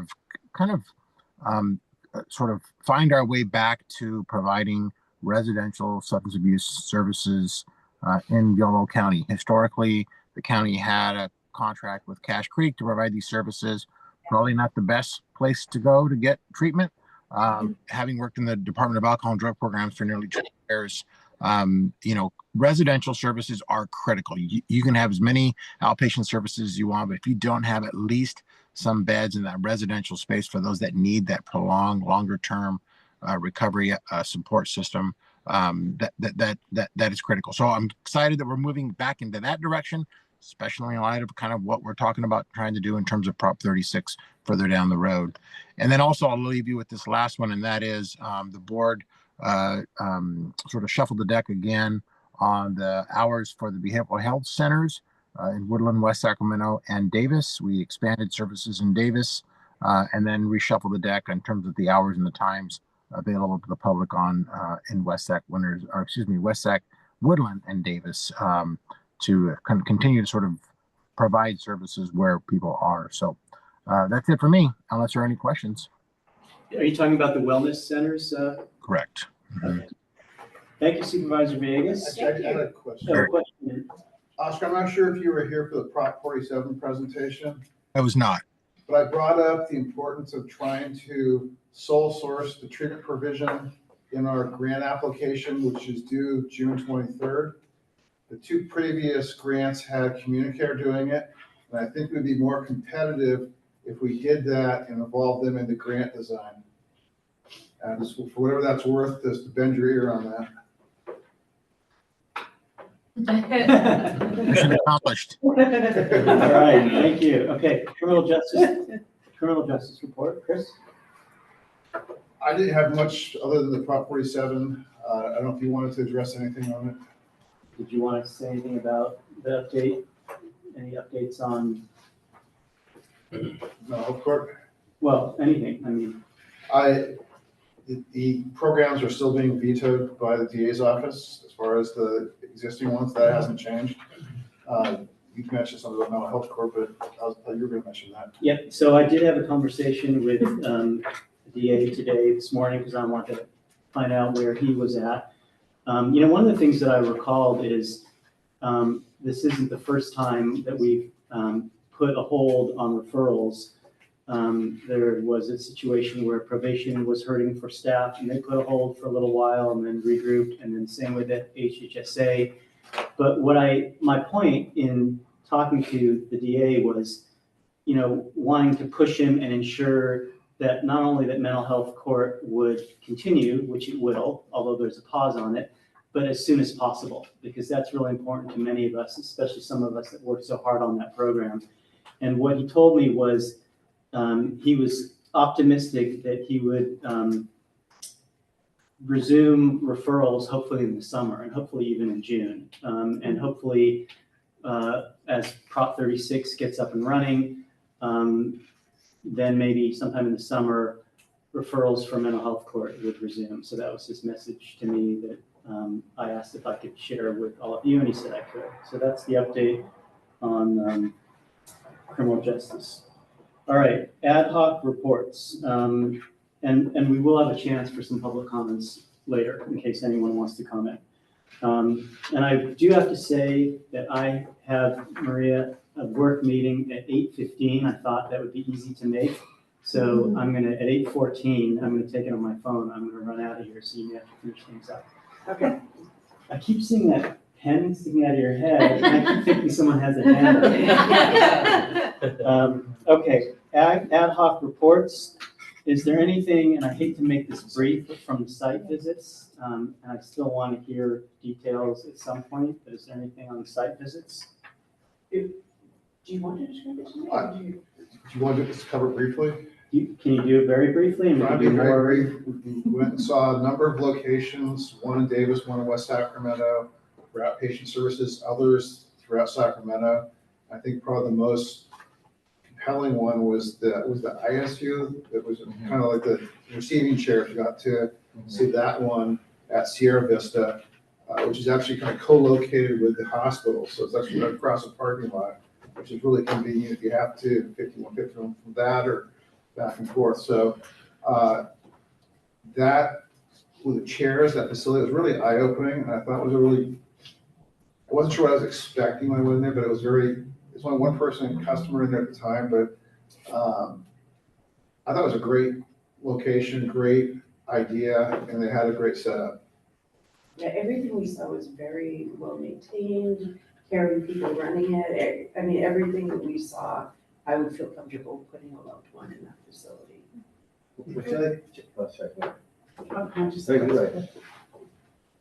I didn't have a comment. Oh, sorry. I was happy to hear that. Would you want to talk about ECT? Oh, yeah, is that something that you would have done future or just briefly? Speaking of medical terms, correct, the ECT was the, yes, but basically if someone is severely depressed, they can, I guess, start a seizure, which can then help reset the brain and can address the depression.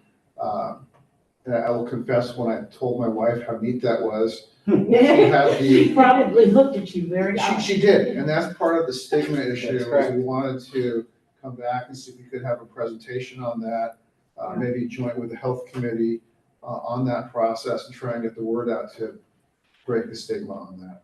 And that's the one flew over the cuckoo's nest stigma. Yeah, and it actually is very different from what it was at that time, and they've really adjusted, like how much they do, how they do it, and making these gestures, because they do it from like different angles now to control the current differently. I always thought my But wife it does induce a seizure. Yeah, Yeah, there's more control. and I will say, my wife's brighter than me, educated, she has a medical background, and her reaction when I described it, I was like, wow. Just imagine everyone else out there when they hear about this. And so I think it's really important trying to do something for the stigma and get the word out.